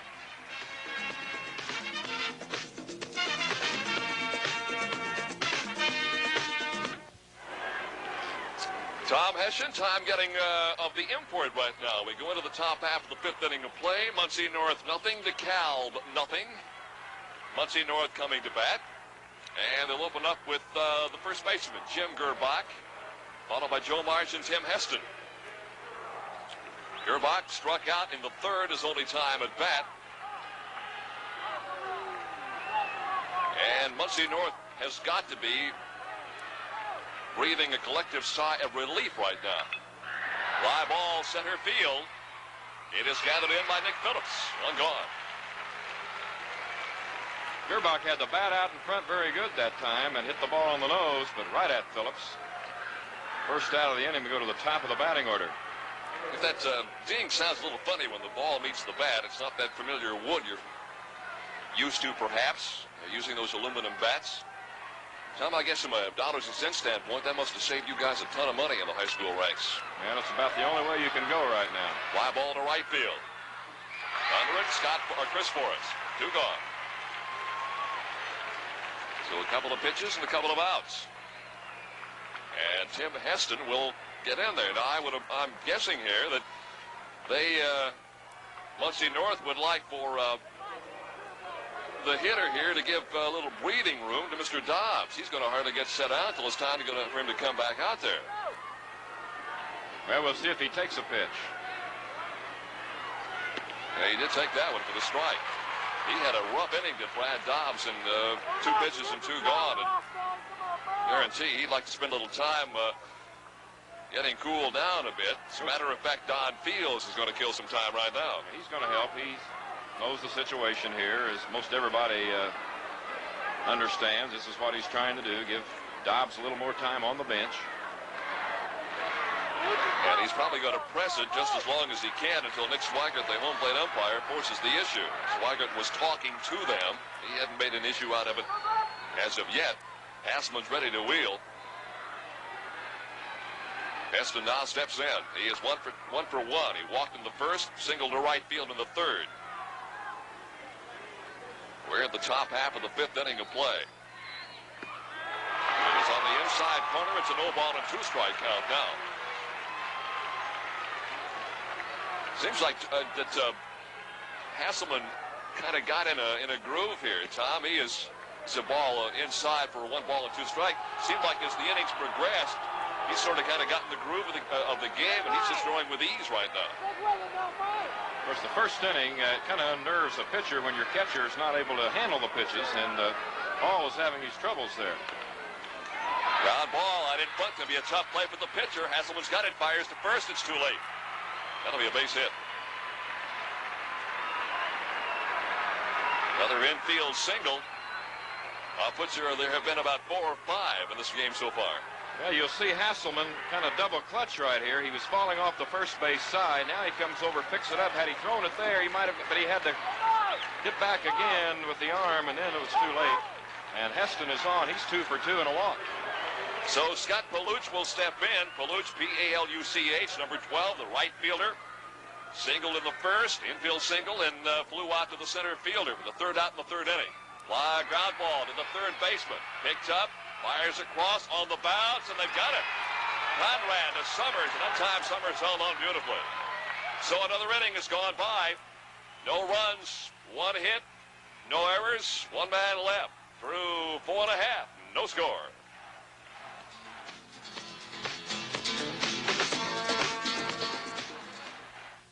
Bottom half of the 5th inning of play. It'll be Charlie Dobson, Craig Conrad, and Nick Phillips coming up with the DeKalb Barons as they try to get something going here.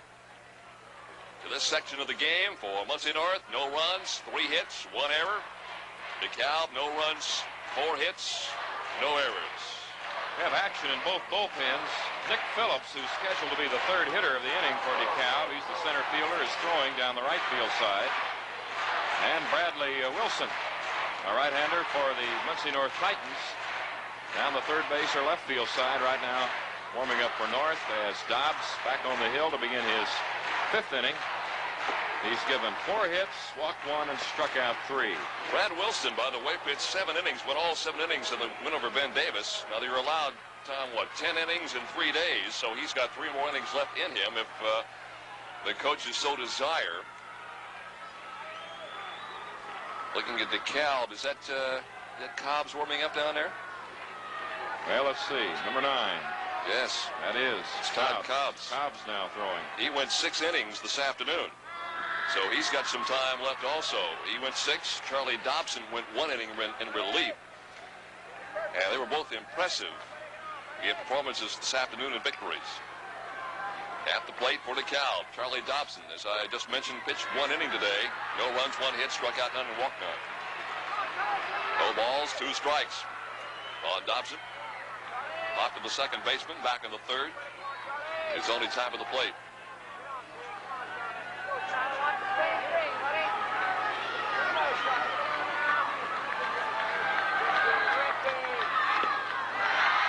Got him swinging.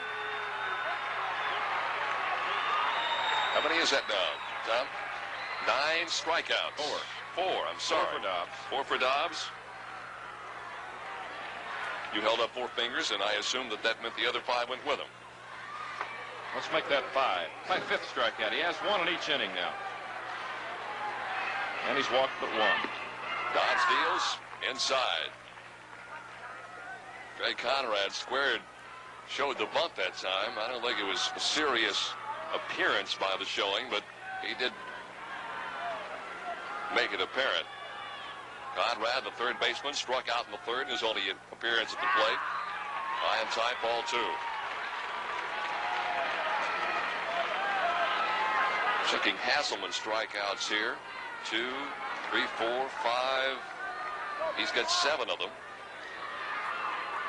So he's been strong. 5 for ball 3. Dobson strikes out. Conrad, batting 9th in the batting order, comes up, and it's a 3-0 count on him.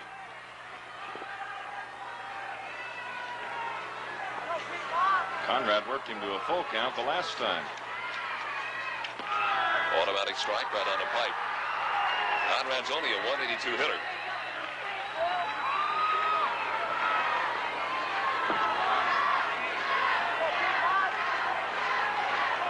Bottom of the 5th, and nothing but goose eggs on this Busch Stadium left field scoreboard. Ball 4. Second walk issued up by Brad Dobbs. The conversation between Dobbs and Bob Rector out in front of the pitcher's mound. Very quickly, Greg Conrad takes position at first, and it looks like we'll get a substitute runner. They are showing number 16 down there. That's John Reichard. Right, so it appears as though he'll be going in to run.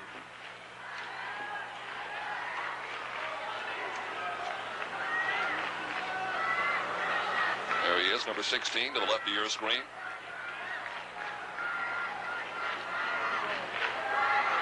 Looks like Don Fields, he's not going to make a change. He's telling him to look for the bunt right here now. Yeah, they make the official announcement now.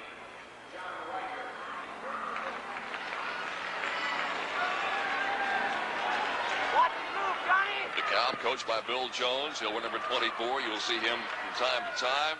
Steve Harp and Steve Bellamy are the assistants for DeKalb High. Fly ball down the left field line. May reach the stands. It does not, but the left fielder cannot get there anyway. Muncie North, Don Fields, the head coach. Mark Childs is his assistant. Colors are navy blue and red. DeKalb, red, black, and white.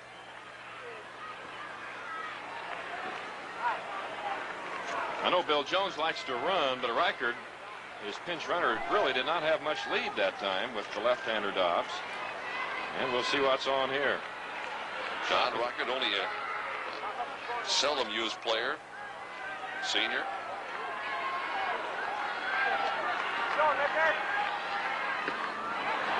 He went for the bunt. I don't think he was faking it, was he, Tom? I think he just flat missed it. No, he missed it. It's a strike. 0-2. Kind of ran up after it.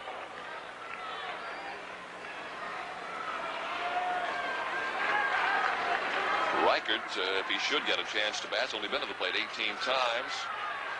Check his stolen bases here. 6 stolen bases to his credit.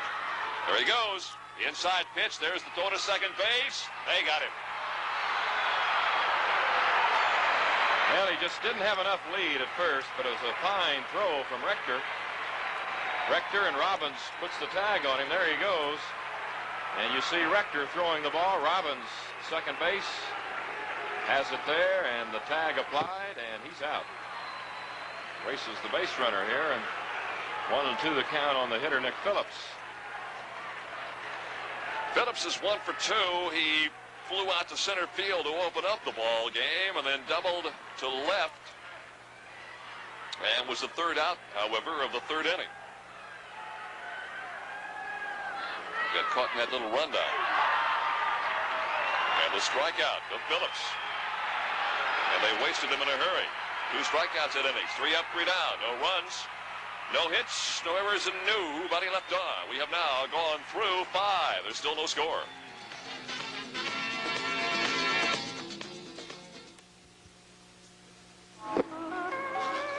We mentioned that John Reichert had gone in to run for Craig Conrad. Conrad has come back into the ball game. Reichert, of course, is now out. We mentioned earlier there are some substitution rules in high school baseball that are not true in Major League Baseball, which is perhaps the game you're most familiar with. So Conrad stays in the ball game at third base. He maintains his same spot in the batting order. And we go into the 6th inning of play, and it's still a scoreless tie between the Muncie North Titans and the DeKalb Barons. And it's now DeKalb on defense as Muncie North comes to the plate in the form of Jeff Warner, number 18, followed by Brad Dobbs and Tim Hill. First pitch inside. You know, I don't know if it's just wishful thinking, Tom, but I get the feeling that the way these ball clubs are going after each other, this could be one of those extra inning affairs. We had a 9-inning deal last year for the state championship, and I've seen only a couple of precarious moments for either ball club so far tonight. Well, they each had an opportunity in the first inning and were not able to cash in. This is the inning that Titans, they have their 4th, 5th, and 6th hitters, and they know they got the bottom part of the order if they can't come here in the 6th to go into the 7th inning. Warner struck out in the 1st for the 2nd out of the inning. It was hit by a pitched ball in the 4th and was forced out for the 2nd out of the inning. Shortstop to second baseman. 5. It is 2-1. Make it 3-1. Now, Hasselman has only walked 1. He walked the second hitter of the ball game, Tim Heston. Since that time, he's stayed away from the base on balls, but he's really behind here against Warner. Fly ball center field. Nick Phillips is there. He's got it. 1 gone.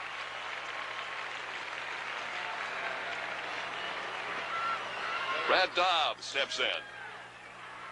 Dobbs up twice, struck out twice. The 1st and the 4th.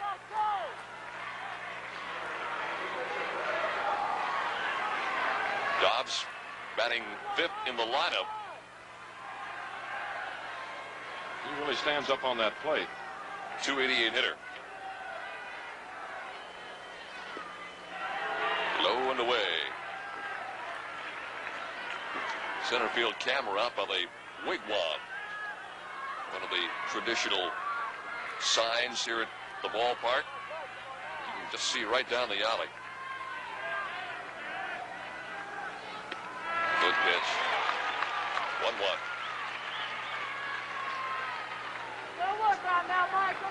DeKalb coach Bill Jones says he's pleased to get him any way he can, and they have been hard to come by. Runs tonight anyway. Oh, that just caught the outside corner of the plate. It's a 1-2 mark now with 1 gone. In the 6th, regularly scheduled 7-inning ball game. Hasselman again. He got him. So Dobbs has 3 strikeouts, 1 swinging and 2 looking, and that's a total of 8 strikeouts now for Brad Dobbs. We'll make it for Mike Hasselman.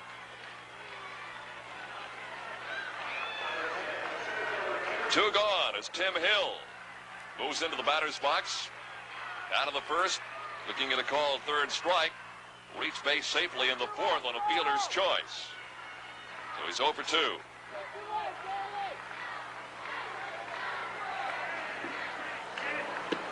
Caught the outside corner again. He's doing a good job catching the very edge of that plate, Tom Hession. Well, both pitchers have been very effective in that respect, which should be indicated by the few base on balls we've had. 2 gone. One strike count. 1-1. Just missed that time.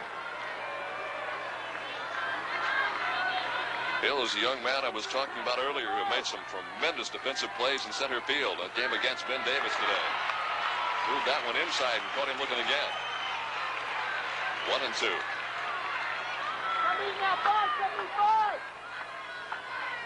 Now Hill moves down third baseline. Glance even further down there to Don Fields, coaching at third. He's the head coach of this Muncie North Titans ball club. Back to the pitcher, Hasselman. Slow delivery, foul tip back to the screen. 1 ball, 2 strike count. 2 outs, top of the 6th. And if you look at the scoreboard, you'll see nothing but zeros out there.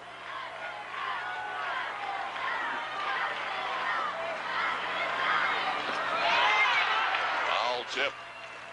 Caught the catcher, Doug Hall. What do they say? Shake it off? Shake it off and hang right in there, which he's going to do. That's part of that life back there. Well, he can get gruesome on a 90-degree afternoon, but today has been ideal. Old Glory still just hanging limp in center field. Looked like it was going to be a ball, but he reached out and got it, pulled it out to left field, and it's gone. Blevins takes it in and puts it away. Another quick inning, 3 up, 3 down for the Muncie North Titans. They're still looking for their first run. We have now gone through 5 1/2. We go to the bottom of the 6th and still no score.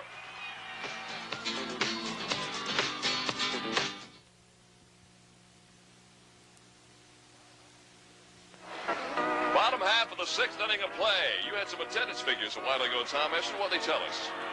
Well, this evening we have 2,811 on hand. 2,811, and this afternoon 4,252. So a total of a little over 7,000 total for the 2 sessions of this final round of the IHSAA baseball tournament, the final sports event of the 1979-80 school year.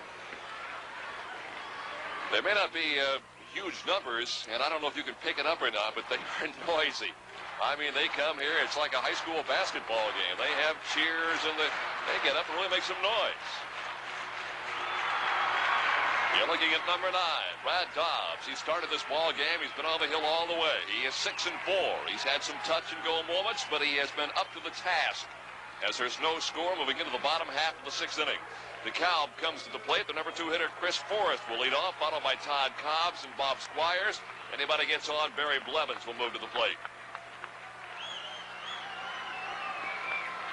Down in the bullpen, we have number 14, Charlie Dobson, throwing.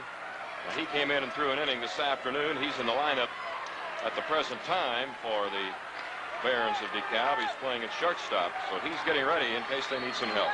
So Forrest is in there. First pitch catches the outside corner. Strike 1.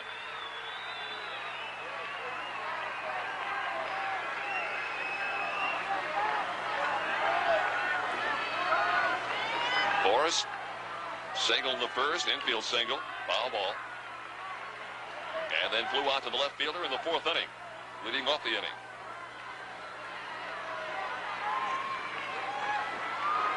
Forrest, 357 hitter, 1 home run, 10 walks, struck out 8 times, 20 stolen bases.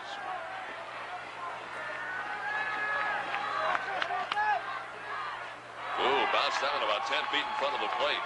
It'll be 1 ball and 2 strikes. What's he trying to do there, Tom? Trying to break one off? Well, he had him 0-2, and he was going to really waste one, which he did. He threw this one about 15 feet in front of the plate. No harm done. If the batter had swung, he'd have been at first base. Forrest, fly ball, center field. Tim Hill is there. Should have no problems, and he doesn't. 1 gone. You have to be impressed with both pitchers, the control they've had. We've had a lot of 0-2 counts and very few 3-1 and 3-2 counts here this evening. And I think they, for the most part, Tom Escher, a pretty intelligent ball game. Now, you saw the ball in the dirt out front, but what he was doing was he knew was an 0-2 count. He had one to play with, and you never know what might happen in that kind of a situation. You might just snap off that big breaking curveball. Dobson continues to throw down in the DeKalb bullpen down the right field line. Ground ball to shortstop. Warner's got it. Door across the diamond. And a good play by Jim Gerbosh over there. Let's watch the pickup. Warner at shortstop here. Ball comes off the bat of Todd Cobbs. Warner makes a nice scoop of the ball. Throws the ball down into the dirt. Gerbosh comes up with it. Good fashion. They have him by nearly 3 steps. In case you left the room, no, that is Warner playing shortstop. Collins, the regular shortstop, was hurt, so Warner, the second baseman, moved over there. And Brent Robbins, a sophomore, took over at second base. I don't think Robbins has had to handle the ball yet. I think he made a nice tag on a steal play. He hasn't had any balls hit to him, but he handled one out there very effectively. Bob Squires, the batter. First pitch is outside. Squires is the DH, struck out his first time up, first inning, and hit by a pitch ball in the 4th. 1 ball and no strike count with 2 gone in the bottom of the 6th. Fly ball, foul. See if the first baseman can get there. He cannot. It's over the dugout, back into the crowd. So it's 1-1.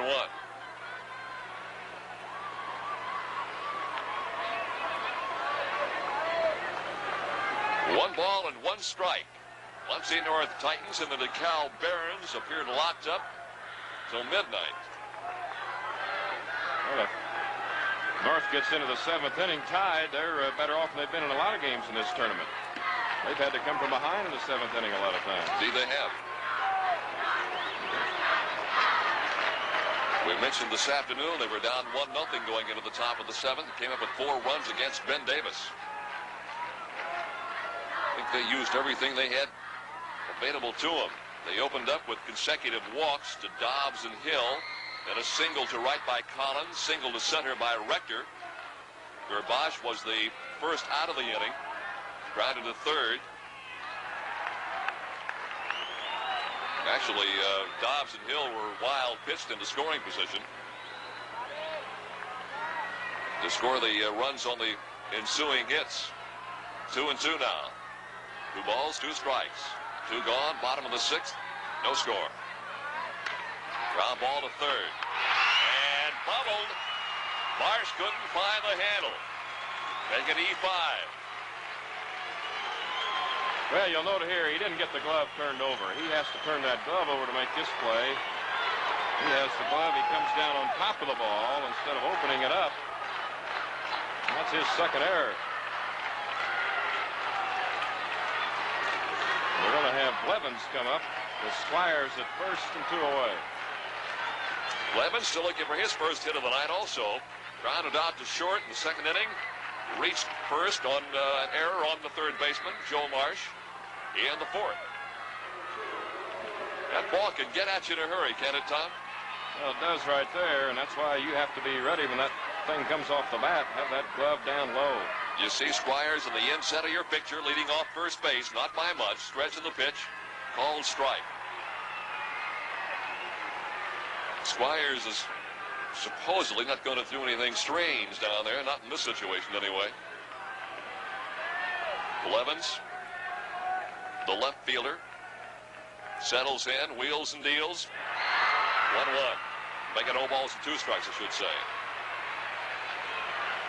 Now, this is not a bad time to run that man at first base. 0-2. If he wastes one like he did last time, you're going to move him up. Plus the fact your hitter can come back the next inning not be in the hole 0-2. So we'll keep an eye on Squires down at first. He's gone. Swing and a miss. He got him. So they do get a runner on first base by way of the error route. But no runs, no hits, no errors, and no man left. Now we've completed 1 more inning. We go to the top of the 7th now, and still no score.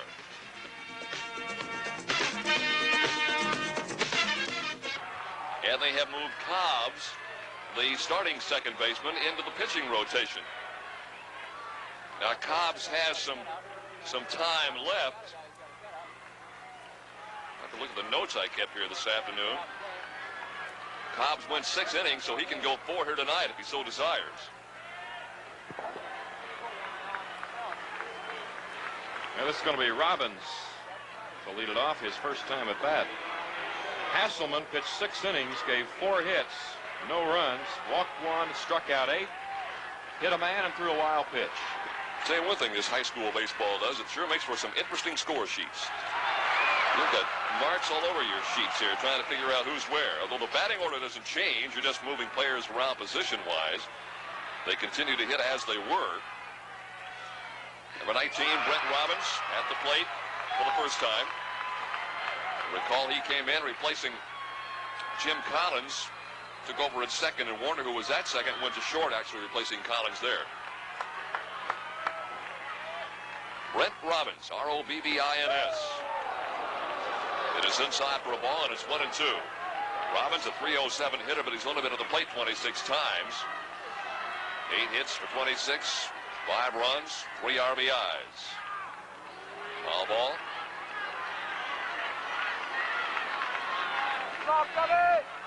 Seventh inning of play, the final inning, if somebody can score and maintain that lead. Otherwise, we go extra. Fly ball out toward left field, and it's hauled in.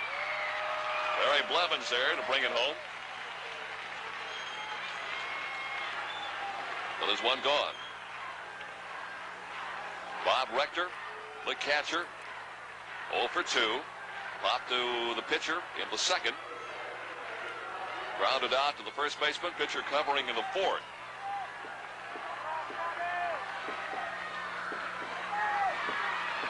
So Rector with 2 out of 3 this afternoon is 0 for 2 tonight.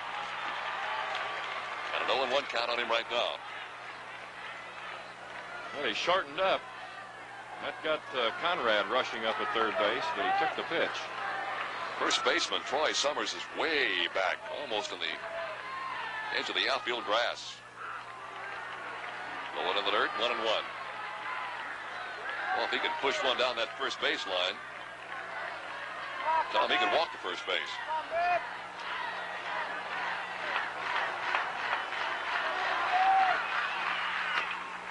Ground ball to second. Dobson got him.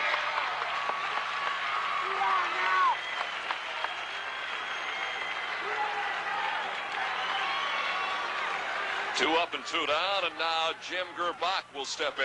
Gerbach, strikeout victim in the third, flew out to center field in the fifth. He is 0 for 2.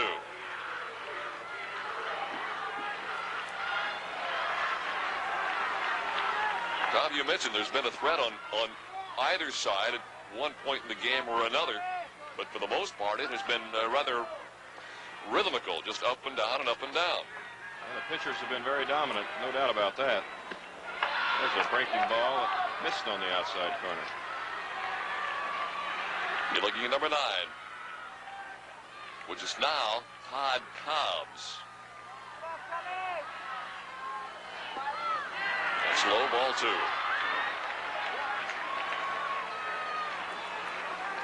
Cobbs 6 innings, allowed only 1 run, gave up only 4 hits, struck out 7 and walked 1.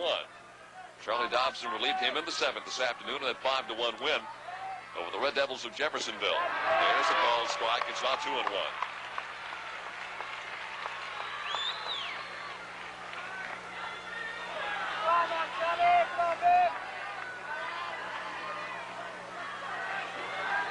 Hasselman was pretty impressive while he was in there.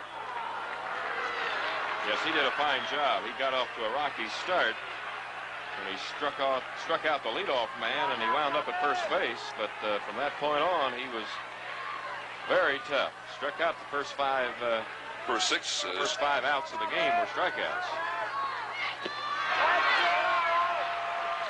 First 5 of the first 6 were strikeouts, and in effect, in that period of time, he had 6 strikeouts. That's right. So he had some stuff early, though he did find himself clawing at the wall a couple of times. 3-2, full count, 2 gone. We're in the 7th, top of. Inside, ball 4. So Jim Gerbach goes to first base, and Joe Myers, who's had a tough night in the field, will settle in. Also looking for his first hit of the ball game. Struck out in the first, but reached first because of the passed ball. And then in the 3rd and the 5th, flew out to right field. So now we'll see what happens here with 2 gone at the top of the 7th.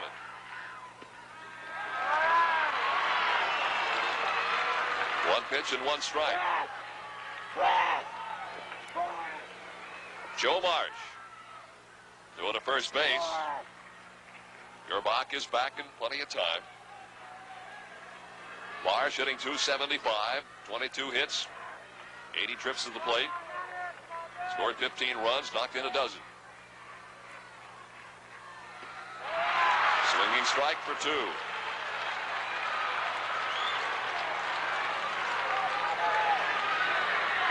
DeKalb will have Hasselman, Summers, and Dobson in that order in the bottom half of the 7th inning. Well, we caught him looking. Caught him looking. Marsh goes down for the 4th time of the contest, so they do manage to get a runner on first by way of the walk route. That was Gerbach, but that was as far as he went. Bottom half of the 7th inning, and still no score between Muncie North and DeKalb for the State High School Baseball Championship.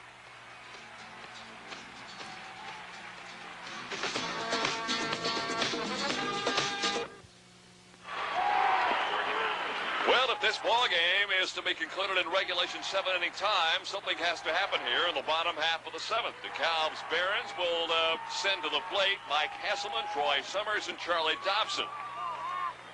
And if they don't manage to push one across, we're going to extra innings. Last year we did the same thing with 9 innings.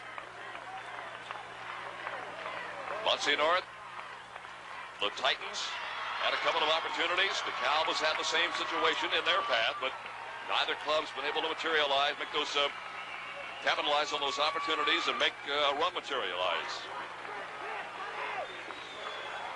Hasselman struck out in the 2nd and then reached first in the 4th by way of a fielder's choice. Well, this is a big man for Dobbs right here, and a big man for DeKalb right here if they can get him on.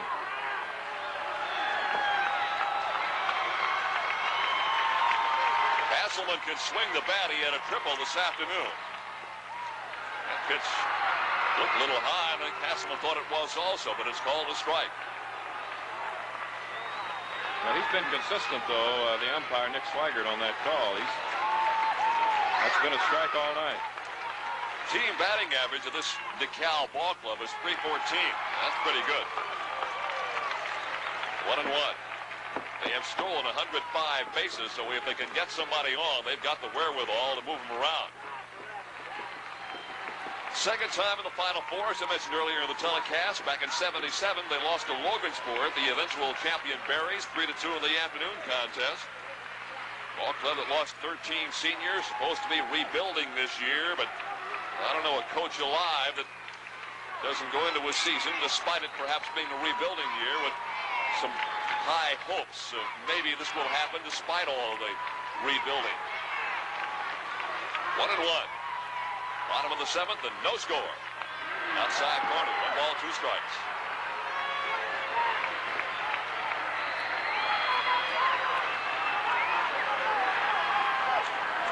Dobbs given a little Al Roboski treatment there behind the mound. Comes back up.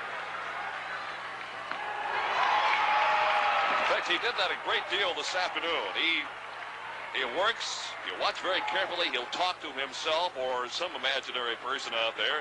If he gets in real hot water, which he's moving toward right now with a 2-2 count on the leadoff man, he'll really start pumping that mitt. It's low, it's full count.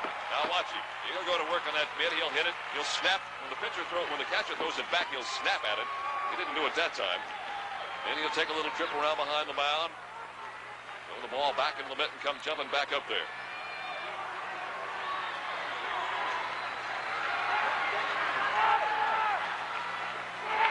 It is low and ball 4. That is the 3rd walk given up by Muncie North pitchers in this contest. And that puts Hasselman the winning run on first base.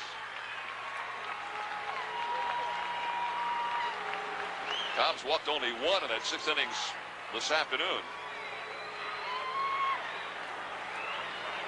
I shouldn't say Cobb. What am I thinking here? Yeah, Cobb's only walked 1.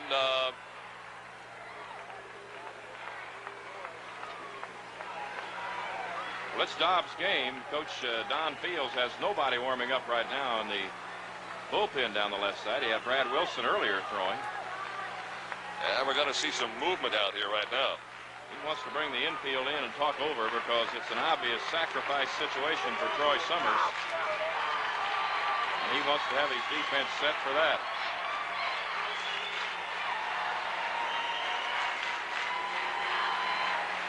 Coach Bill Jones up the third base side. He has Summers talking with him while Fields still has the conference, as you can see, right there around the mound.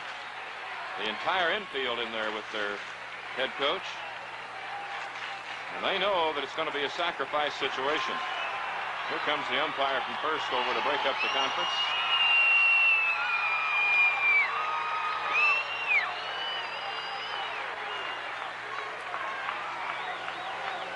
Roy Summers is a .304 hitter. 35 hits and 115 trips to the plate. Everybody in the ballpark knows what to expect here. However, sometimes these coaches can come up with some innovative situations. Now Marsh is already creeping in at third. He's up in the grass. And the second baseman Robbins is heading toward first already. He's over there in good shape. Gerbach has to hold the runner at first. He'll come in a hurry, though. Here they come. It's foul.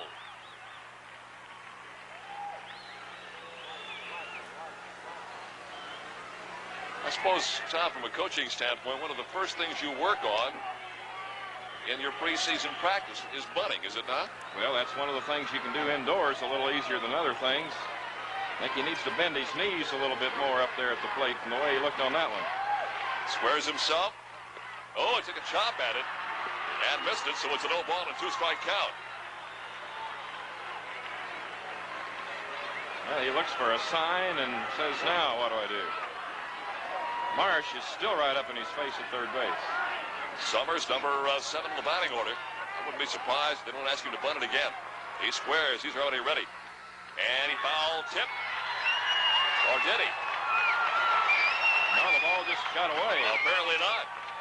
Because had it been a foul tip, he'd have been out. It goes to 1 ball and 2 strikes. Now that's the winning run at second base, so he's accomplished the sacrifice. Let's watch the ball again. Get down in the dirt. He didn't bunt at it. He got the bat back, and it was clearly a ball, so his job's done partially right here. Now for the left-hand batter, if he can pull that ball on the ground to the right side, that'll put Hasselman over to third base. They have flashed wild pitch on the scoreboard out in left center.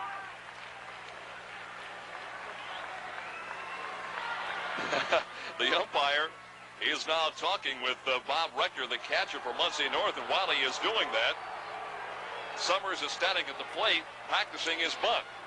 He had already squared around. He wouldn't be going to bunt him to third, would he? Well, he was bunting him with 2 strikes to second. He may try to bunt him to third. 1 ball, 2-strike count. Summers is there. Ground ball. First base. He got what he wanted. Yes, he did. 3 unassisted when he runs at third.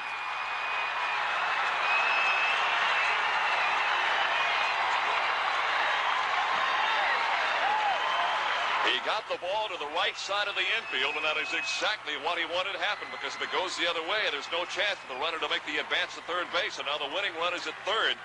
And the times have become precarious for the Titans of Muncie North. Tom, now what's your strategy become if you're a Muncie North Titan? You got to bring everybody in a few steps, right? Including the outfield. Well, you've got to bring them in. It might be in a normal situation, you might walk a couple here to load the bases and get a force play at the plate. But then in this situation, they have their 8th and 9th hitters up. You may not want to get back to the top of the order. So I say they're probably going to pitch to Dobson. The thing they have to watch right here, the way this game's been going, is the squeeze. They have to be alert to the squeeze. We have a conference with Coach Don Fields and his players on the mound. And Coach Bill Jones had a conference with his first base coach. So they're trying to get their thoughts together as to what to do here. The squeeze play would be A, very gutsy, and B, very shocking. Because if it's executed, the squeeze play is probably one of the easiest plays in baseball if executed properly. By that I mean if the hitter touches the ball in fair territory, the runner is in, home free. But if he misses it, you got a dead duck coming down the third baseline, and that's your winning run down there. Well, we'll see. We're in the bottom half of the 7th inning. The winning run is on third. There's 1 gone. We've had conferences all over. The first base coach, DeKalb, I think that's Blevins. Not Blevins. He's around talking to Bill Jones again. Decide what they want to do. Don Fields bringing those outfielders, say, get in here. A long fly ball, it's all over. If it goes over the fielder's head, it's no consequence, so they're going to bring them all in. They'll almost be playing in the infield. Now I think Bill Jones is out yelling at the umpire.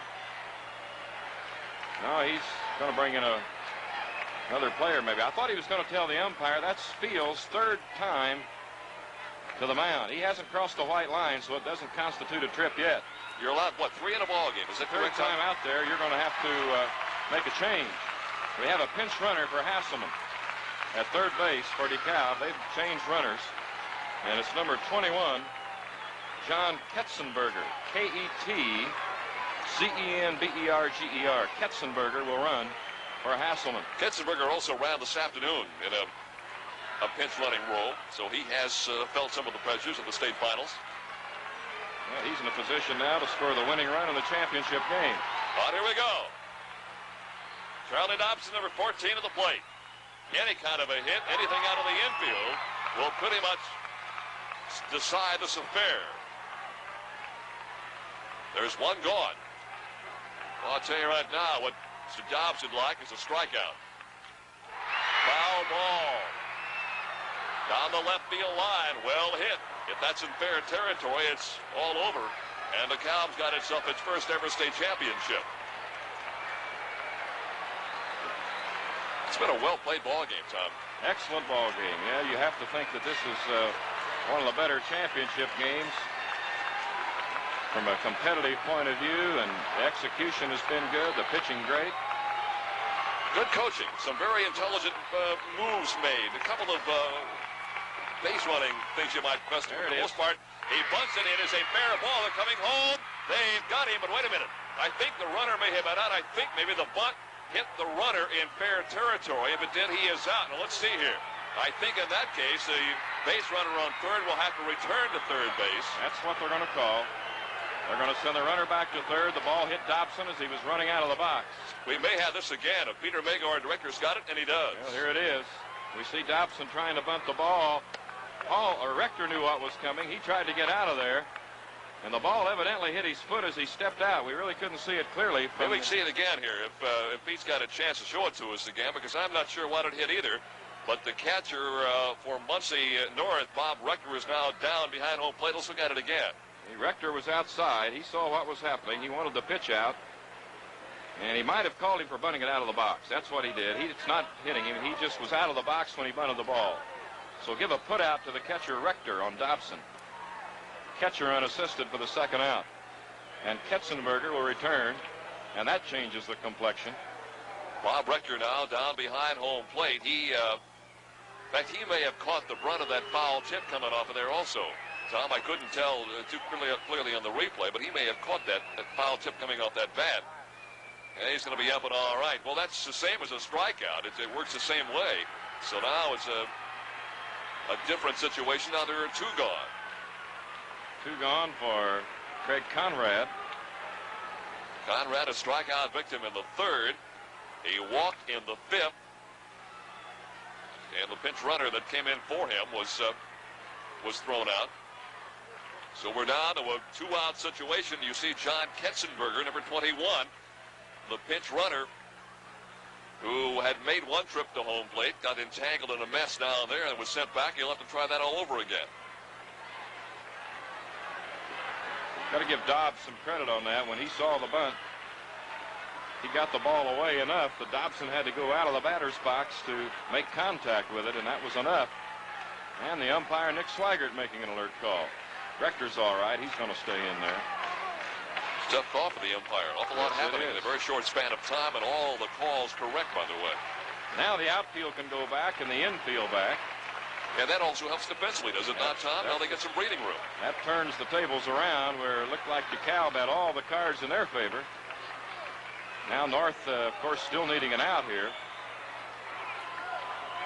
But the odds have given them a bit of a break at the moment. Craig Conrad, the 3rd baseman. He's in the batter's box. The outfield going back to its normal depth. The infield tied on the corners, but second, short, playing in normal positions. 2 men gone. Bottom of the 7th. If that run at third crosses the plate, DeKalb is the state champion. Foul ball. No, it's fair. They've got to go to first. It's got to be a good throw. Extra innings. Great play down at third base by Joe Marsh, who's had an awfully tough ball game defensively. We've gone through 7. There's still no score. We'll go extra innings for the state high school baseball championship.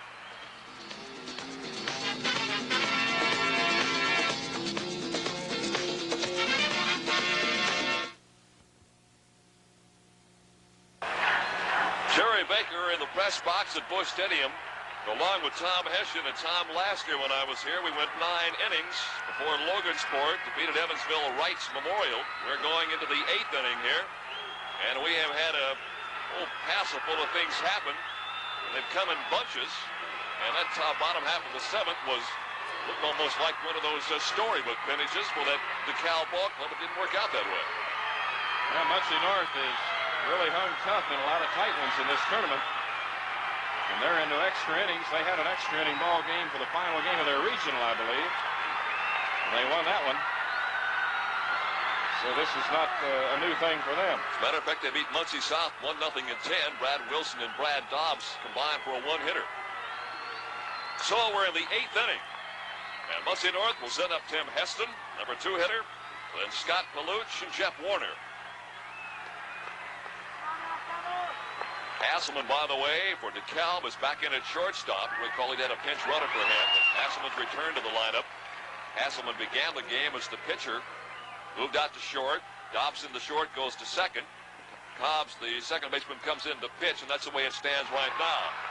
Swinging strike, it's 0-2. The Muncie North Club is all out of the dugout. They're wound up after getting out of that scrape in the bottom of the inning. Well, they got to figure somebody's smiling at them, because they were all but gone. Foul tip. Now remains no balls and 2 strikes. Muncie North with no runs, 4 hits, a couple of errors. DeKalb, no runs, 4 hits, and no errors. Grounded to third. Long throw. Good play. First baseman Troy Summers reaching down that line right into the face of the oncoming runner and picks it up when it's out 1. Well, Conrad deserves some credit here, too, the third baseman. The ball bounces up on him. Watch him. He stays right with it. Comes up and guns that ball across. It was low, but Summers stretched and hung on for the out. So there's 1 gone. And Scott Paluch, P-A-L-U-C-H, moves in. Singled to the first baseman in the first inning of play. Fakes the bunt, pulls it back in. It'll be a ball. And he flew out to center field in the 3rd and grounded to 3rd in the 5th. So he's 1 for 3.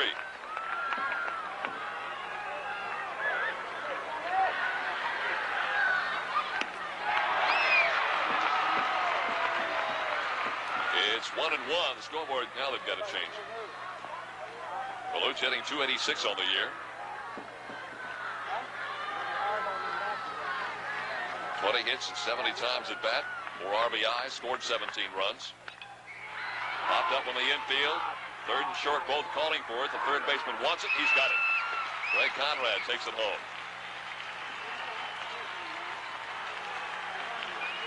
So there's 2 up and 2 down. And Jeff Warner, strikeout victim in the 1st, hit by a pitch ball in the 4th, eventually caught in the force play, and then flew out to center field in the leadoff man of the 6th inning.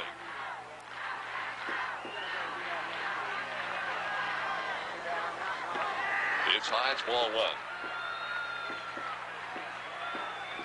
Well, regardless of the outcome, these kids participating here tonight, they've had a great experience today. Winning a ball game here in the state finals and going extra innings in the championship game. Getting to play on probably the finest ball diamond they'll get the opportunity to play on during their high school careers. 2 balls, no strike count. Jeff Warner, the shortstop. Warner began the game at second, but because of the physical problems of the shortstop, Jim Collins was shifted over there. And Brent Robbins, that young sophomore, brought in to play second. Inside, Cobb's pitching. And that's the second walk.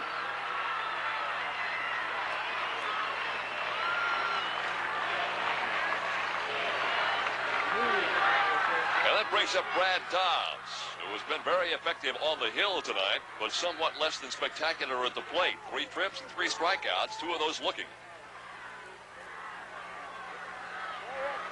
Dobbs, a .288 hitter, coming into the ball game, 1 home run.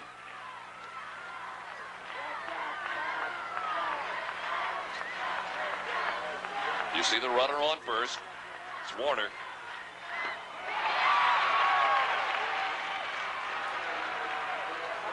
You get gutsy in a situation like this, Tom? Would you send him down there? I think he'll go this pitch. Looks to me like the DeKalb might think the same thing. When you're not scoring here, you've got to create some things to happen and hope that some good will come out of it. There he goes. Fly ball foul down the right field line, and it'll fall in foul territory. Nobody can get there. Todd Cobb's trying to hold the base runner as close as he can. And he had a pretty good jump that time. Now remains no balls, 2 strikes, 2 outs. We're in the top half of the 8th inning. That's extra innings in high school baseball. Didn't go this time. Pitch low and away. 1 ball, 2 strikes. Send him again. Well, I don't know.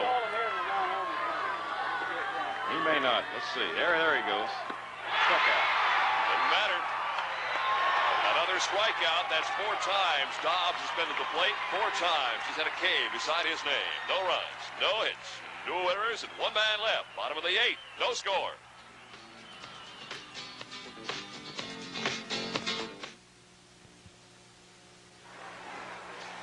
Jerry Baker and Tom Hession at Busch Stadium. And Tom, we've just got some great news over the public address system here at Busch Stadium in the Indiana-Kentucky All-Star Basketball Series.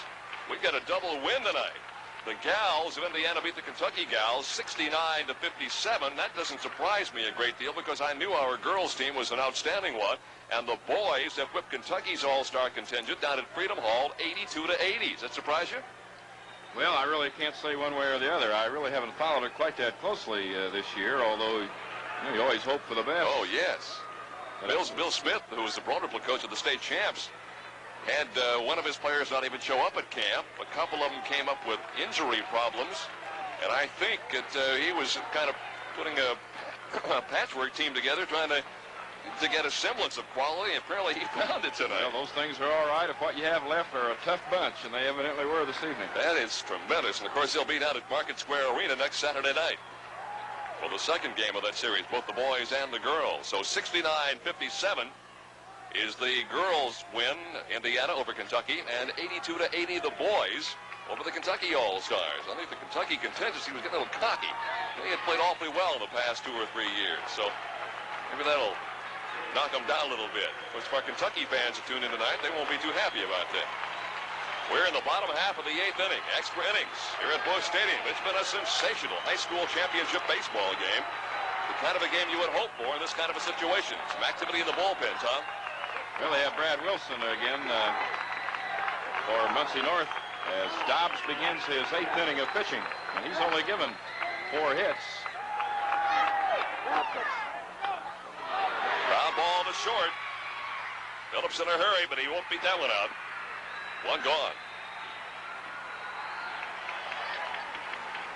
Nick Here Phillips it goes, and Marsh, the third baseman, cuts over and picks up this ball, as you see here. On a one-hand stop, made the throw over. And they got him, as we indicate. Dobbs, in his 8th inning right here, has given up 4 hits, but he has not given up a hit since the 3rd inning. And Phillips got the double. Chris Forrest at the plate. Infield single in the 1st. Blew out to left in the 4th, and a center field in the 6th. So he's 1 for 3. 1 gone. Bottom half of the 8th inning. Extra innings at the old ballpark tonight. And physically, things stay just as they are. Very calm, very pleasant night tonight. No wind. Conversation out of the mound now. Bob Rector going out to talk with Brad Dobbs. Bill Jones trying to shake things up a bit. He's not in the coach's box at third this inning. He sent one of his assistants down there. He wasn't doing any good getting him around for 7 innings, so we're going to try a little different approach. You guys aren't superstitious, are you? Well, I think there are some in the business that are. I'd say most of them. It is Bradley Wilson warming up down the third baseline. Wilson went 7 innings this afternoon and then went over Ben Davis. Gave up 1 run, 2 hits, struck out 8, walked 5.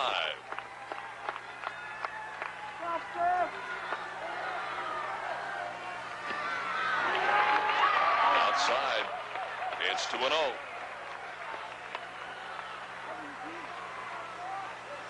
Cobb's out in back of the mound trying to pull things together just a bit.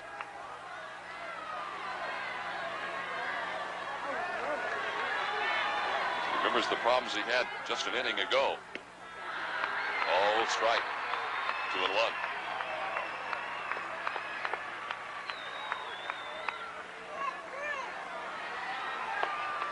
Since Dobbs did not pitch this afternoon, nor in the last couple of days, of course, he could go 10 innings if he wishes tonight. Ground ball to short.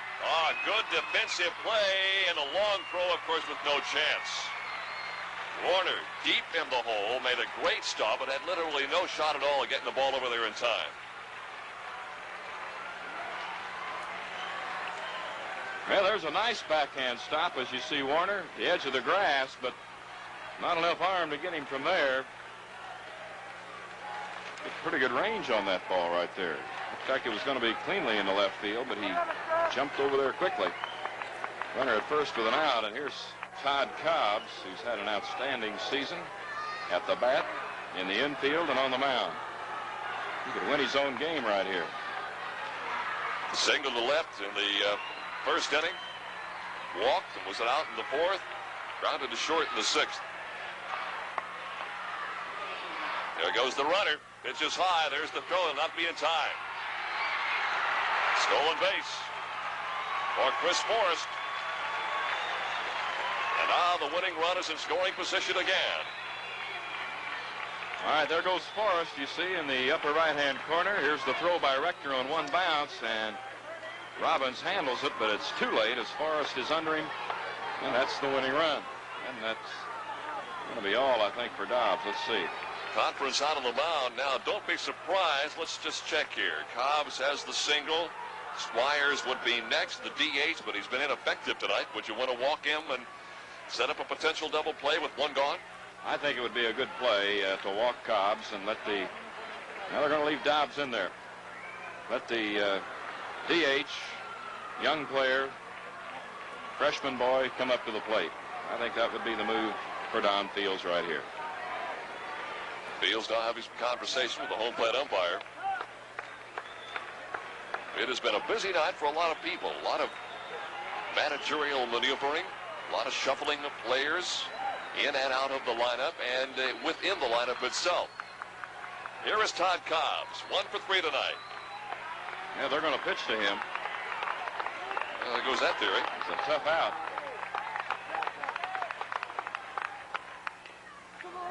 Ground ball to third. It is foul.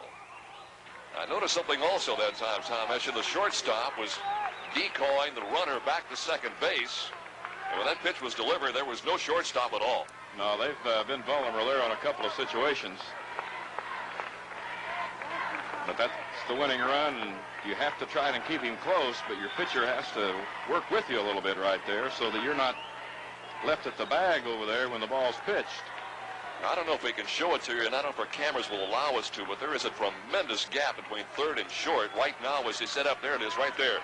Look at that gap between third base and shortstop. Yeah, ground ball's all they need. Took one through there. Now it's even wider.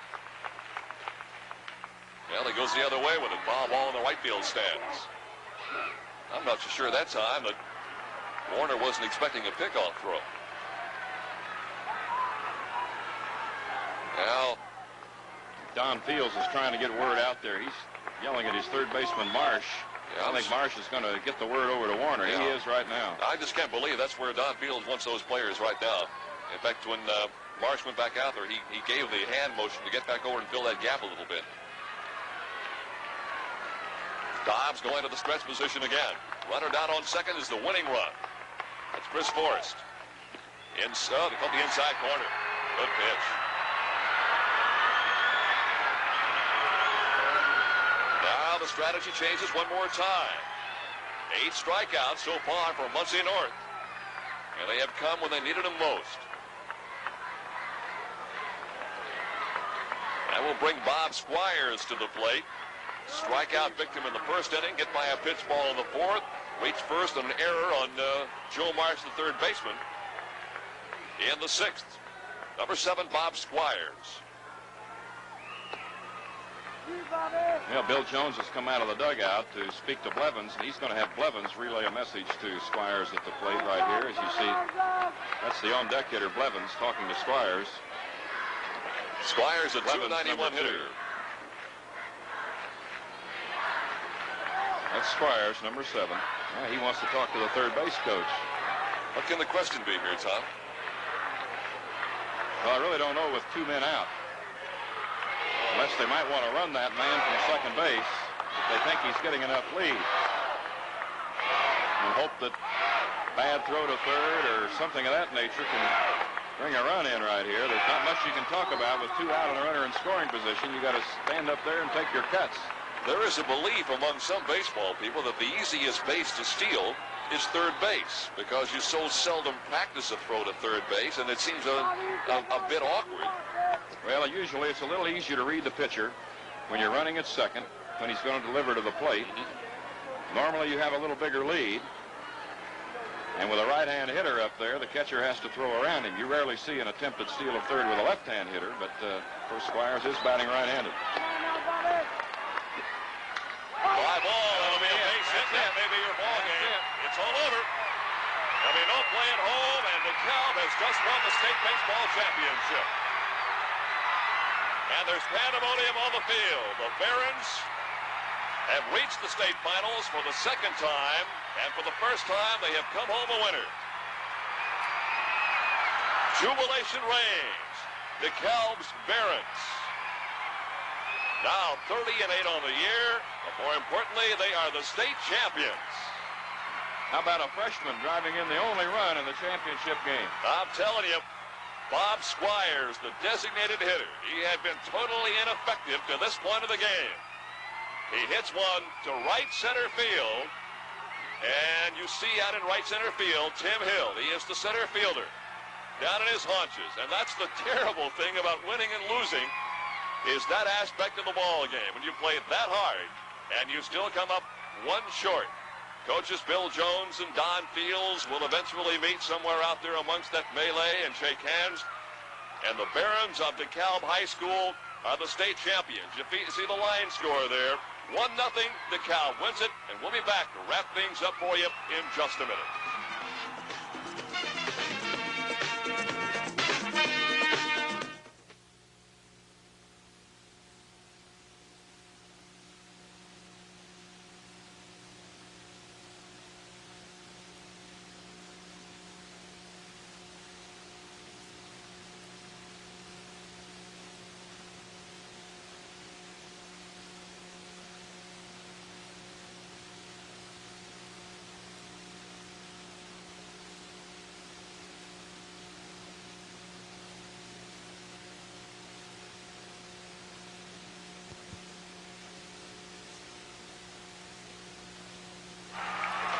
Well, the celebration continues here at beautiful Busch Stadium on the west side of the city of Indianapolis. You see the line score. 1-0 is the final. DeKalb's Barons are the state champions with that win over the Titans of Muncie North. Tom, can you kind of summarize things in the world of facts and figures? Well, it was a pitcher's game on both sides all the way. Brad Dobbs did a fine job for North. 7 2/3 innings. He gave up only 6 hits. He struck out 8. And the opportunities were few and far between, actually. The first inning, they both had a good opportunity, but DeKalb had the last shot at it in the bottom of the 8th. That's the advantage of being the home team. And Bobby Squires lined a base hit in the right center field, scoring Chris Forrest to give DeKalb the championship. A look into the huddle. You just saw into the dugout of the Muncie North Titans, and what a year they had. They still finish up with a record of 17-7. And out on the mound, that is Mr. Squires, getting, not on the mound, but along the sidelines, being interviewed. Again, the Muncie North area there. Dobbs, the winning pitcher. Cobb's the winning pitcher, and Dobbs is the losing pitcher. And some kind of a baseball game, exactly the kind, as you had mentioned, Tom Hession, that you like to have if you're going to have a state championship. Well, it was just that, and very deserving championship for DeKalb. They've had great baseball up there and have been a factor in this tournament up into the state championship, this being their second appearance. Muncie North doing a fine job, and certainly in a pressure-packed game, the kids reacted well. Muncie North Titans now coming out of the dugout. Of course, they're the runners-up, and that ain't bad, considering all the teams were in this tournament. Final again is 1-0 as DeKalb whips Muncie North with the state title. We'll take just a moment now and thank the technical and production crews for tonight's telecast. Our executive producer was Don Tillman. Our producer this evening is Michael O'Rourke. Peter Mago, our fine director. Studio coordination by John Petritis. Slow motion replay, Dick Blair. Video, Jim Miller, Ken Hodgson, Mike Metter. Our audio by Dean McDowell tonight. Camera folks, Mark Emmons, Bob DeLong, Chris Carson, and Beth Ephraimson. Our floor directors, Susan Reese. Production assistants, Nelson Hastings and Brian McClure. Our thanks also for all the hospitalities shown us by the folks here at Busch Stadium. Any reproduction of our telecast is strictly forbidden without the express written permission of the IHSAA, who also has approval of the announcers used in our telecast. So this is Jerry Baker speaking for Tom Hession, saying the final again is 1-0 DeKalb. So long for now. Tonight's coverage of the IHSAA Baseball State Championship games has been brought to you in part by your Coca-Cola bottler. Drink ice-cold Coca-Cola and work or play with a smile. Coke adds life. By American Fletcher National Bank. American Fletcher says, we want to be your bank. And by your Hooks Dependable Drugstores. Let us be the one. Jerry Baker appears to the courtesy of WIBC. This has been a Channel 4 Sports presentation.